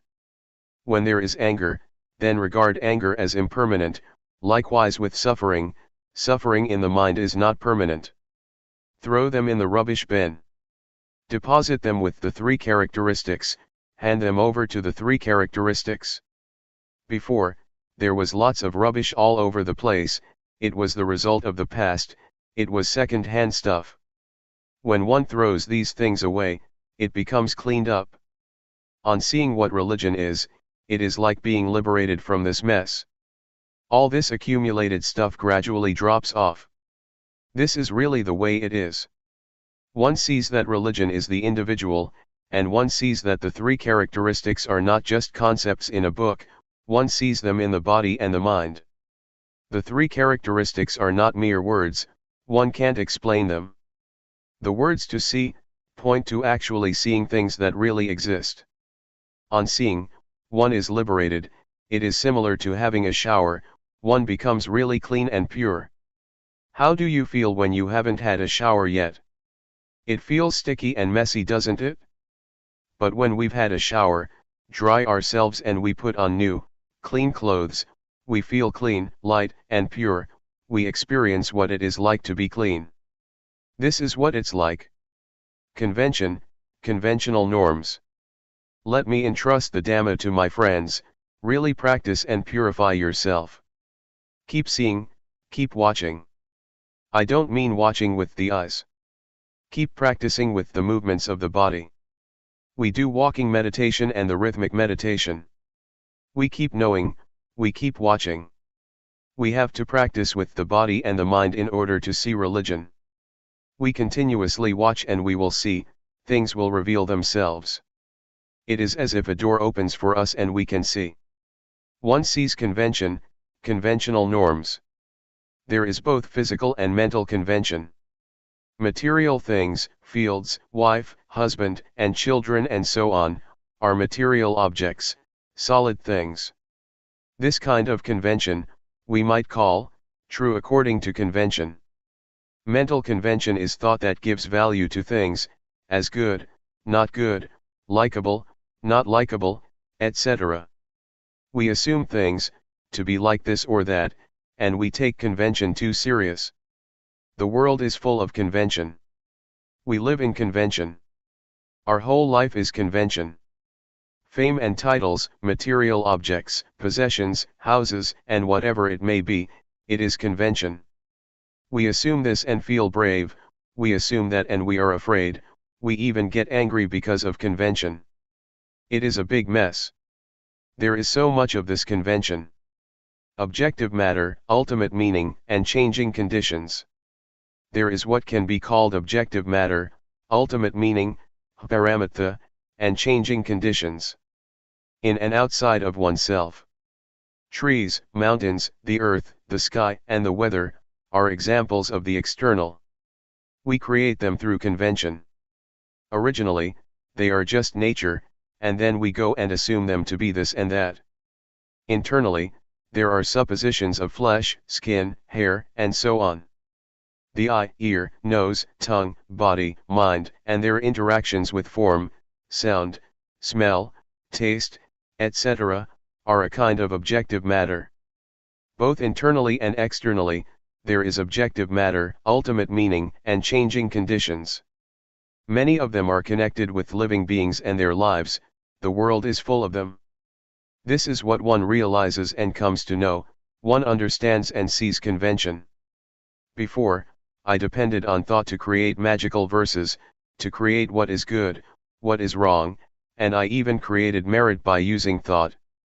In the past, I created all merit from outside, by thinking. Sometimes I would think to get something good from other people, or from material things. I took refuge in external things, such as charms and talisman. I would do good actions and make merit depending on others, thinking that others would be able to give me merit, believing that to do like this and that would be meritorious. It's just thought. It's convention. The various conditions and magical chants are, nothing but, convention. I didn't know this before, but when I understood convention, all this magical stuff lost its allure. Before, as a magical healer, I used to teach people to depend on me, but now I must look after myself. One does what is good and what is bad by oneself. I don't get lost, convention doesn't fool me anymore. Now, for me, all words, all abuse, is just convention, praise as well as blame. It is convention that people use, but we go and take it serious. When those things are on top of us, they can control our minds. As soon as I understood this, I suddenly felt so light. This knowledge is very expansive, it is like something opening up and seeing the scenery. One watches and one really sees, on seeing the truth the mind becomes good. It's not just gladness, it is goodness. The expressway, the freeway. Sitting here, a deer comes up to me. It is watching me. The weather is just great at Carmel, USA. The atmosphere is good, the state of watching is fluent, it is very convenient. One watches all the way from the beginning. One sees, starting with the body and then the feelings. It is an eye, a magic eye, it watches and watches. It is a magic eye indeed. The beginning stages are supportive, they are like cheerleaders that back one up, it makes things easy and convenient. It is as convenient as the roads in America. It is like a freeway, a highway, there are no traffic jams, one can always keep going, one passes easily and doesn't get stuck. These freeways are very big, 8 lanes on each side, and they don't drive slowly, as in Thailand. At least 100 kilometers an hour. But one has to be careful of wild deer, they put up signs, watch out for wild deer crossing the road. One day, as I was sitting in a car going to Long Island, I saw nothing but forest for 3 hours, and I saw a car that had collided with a deer. They've made signs of a wild deer crossing the road, they don't have signs of cows and buffaloes, as in Thailand. Their freeways sure are big and wide. If one practices in the right way, it is convenient. It is right view. When right view arises, everything becomes easy. One can go on, go through. It is like that from the beginning, one steps on the right path and things become fluent, the mind is in a good state. To have the mind in a good state is to have merit. To experience the good mind, the light mind, the mind that sees reality, this is what merit is all about. Seeing like this is to close the door to the bad destinations, one is no longer foolish, one has become smart. Why get angry? One knows now. One doesn't get caught up in bad states of mind, one just watches. As awareness increases all the time, one becomes more and more skilled in it and fluent, even though it is the same old awareness. When we do something, often, it can become an art. A craftsman uses his old saw or knife, but he is skilled and gets better and better. If we were to use his saw or knife, we couldn't do the things he can. It is an art. Athletes are the same, they play for a long time and they become artists, they are fluent and they can be champions. A boxer, for example, when he trains for a long time, can win. Knowing the beginning stages is like a cheerleading team, it gives support to make progress and not to regress. Seeing thought, being a human being. If one practices in the right way and there is right view, right aspiration will arise, and then right action, right effort, and so on. Energy arises and one will see things continuously. One watches and watches and watches. And suddenly, one will see thought. When one sees thought, it happens accidentally. Before, one saw it also, from the beginning of seeing the mind, seeing Dhamma, seeing Rupa Nama is the same. But now, one is suddenly confronted with thought, one really sees it, one sees thought. Before, one saw it too, but not clearly. It was indistinct, one saw it as a stream. But now, one really sees it clearly, one really contacts it. It is hard to express. Thought is something gross, something unjust. On seeing thought, one doesn't just see it and that's all. As soon as one sees thought, the thought collapses, the grossness, and its not being just, cease to be. The unintentional thought stops, it comes to an end. Before, we didn't know thought, but when we see it, the mind rises up. Of this one might say, one has now become a human being. The mind is on a higher level than before, there is a victory. There is no burden, it has put it down. That's what it feels like. It really is hard to describe.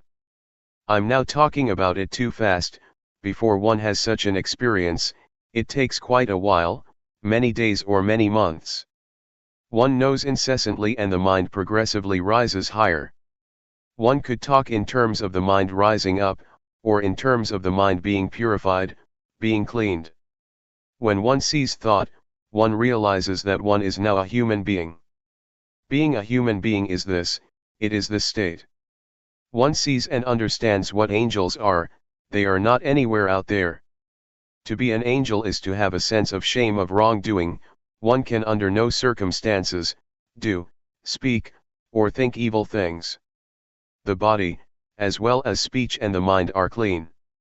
This is what it means to be an angel.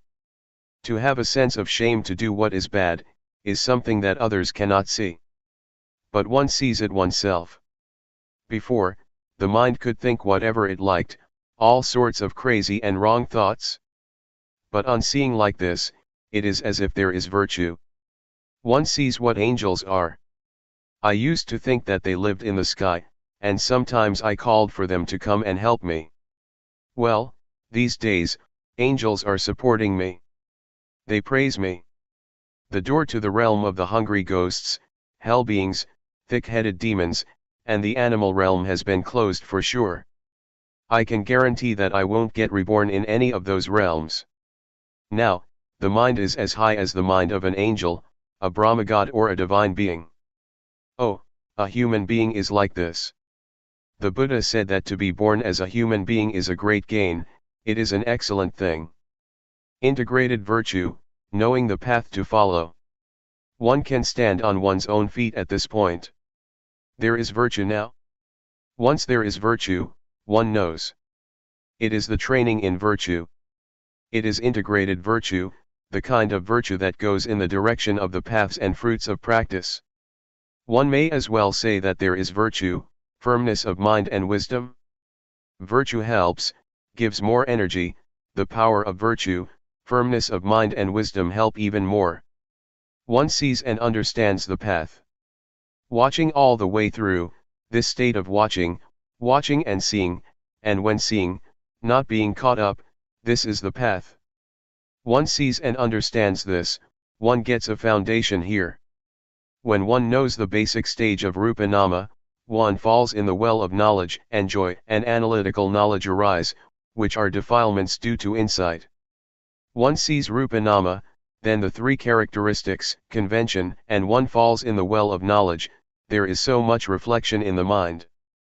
But I depended on Luangpor Teean, who taught us in the mornings and evenings.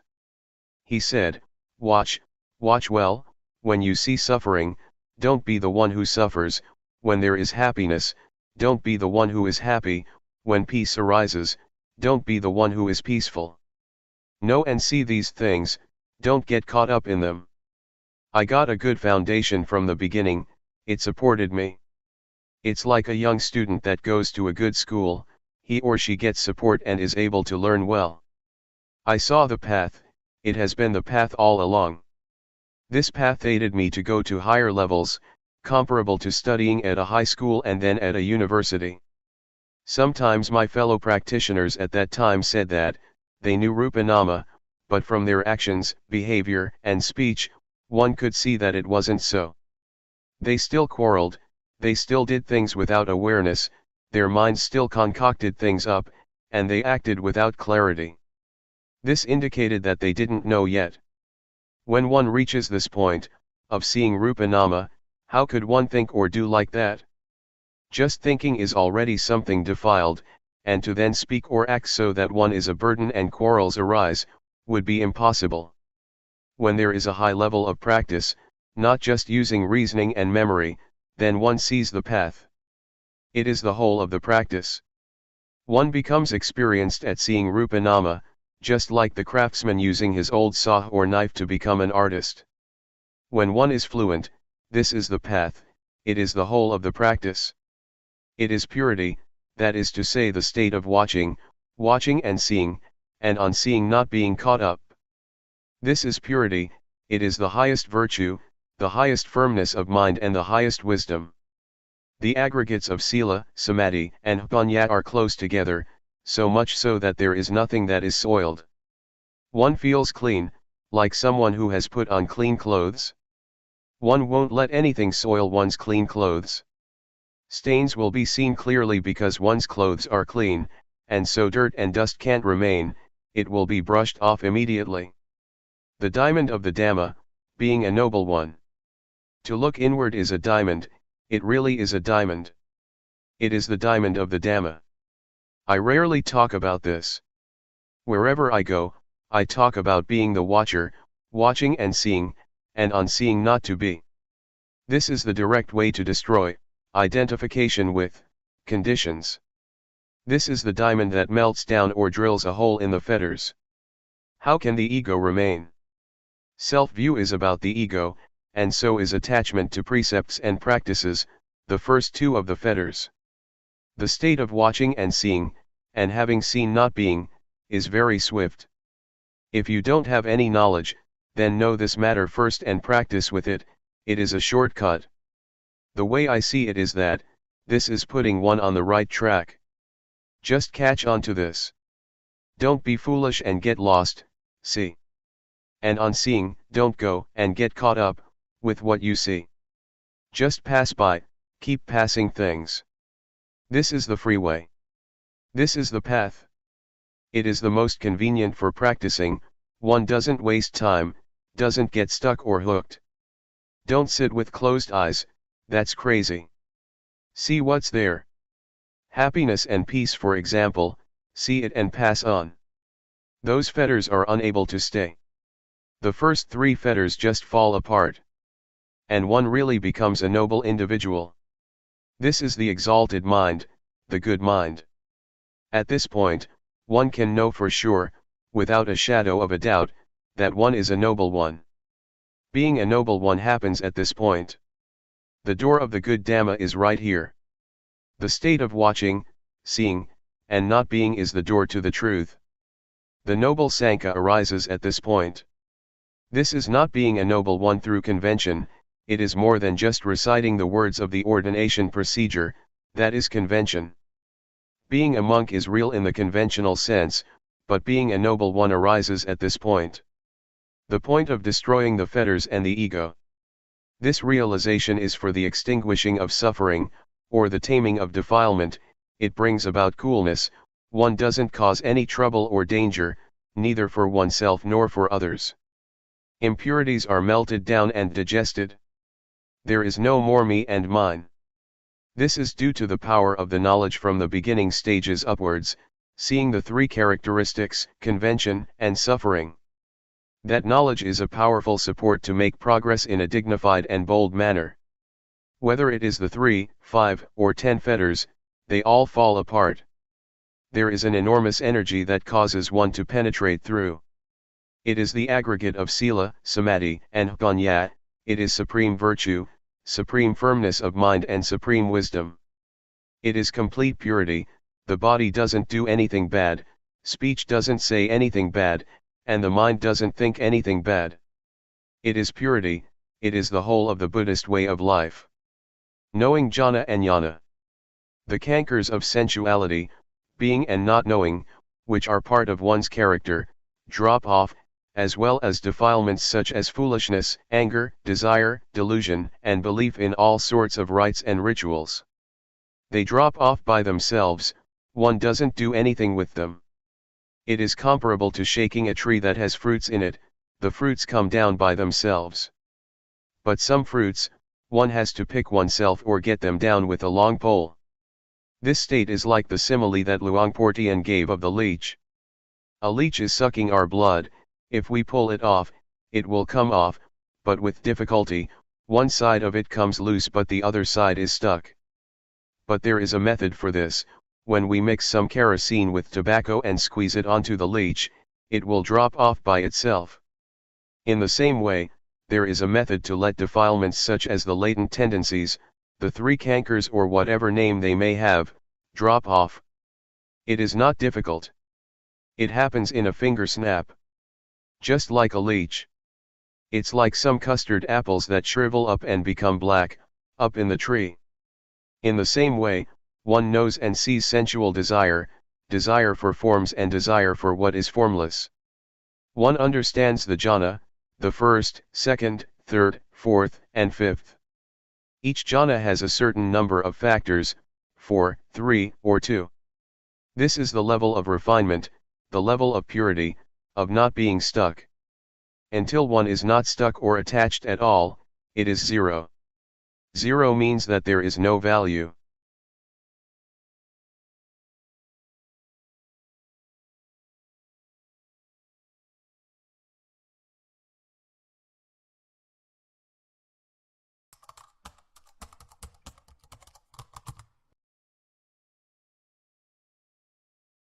May all beings be at ease, whatever living beings there may be,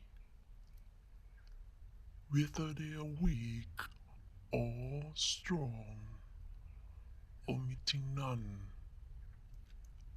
the great or the mighty, medium, short or small,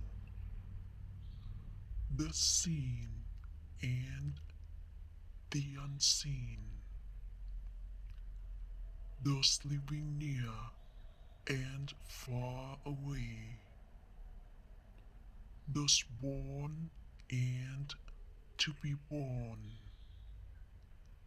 May all beings be at ease.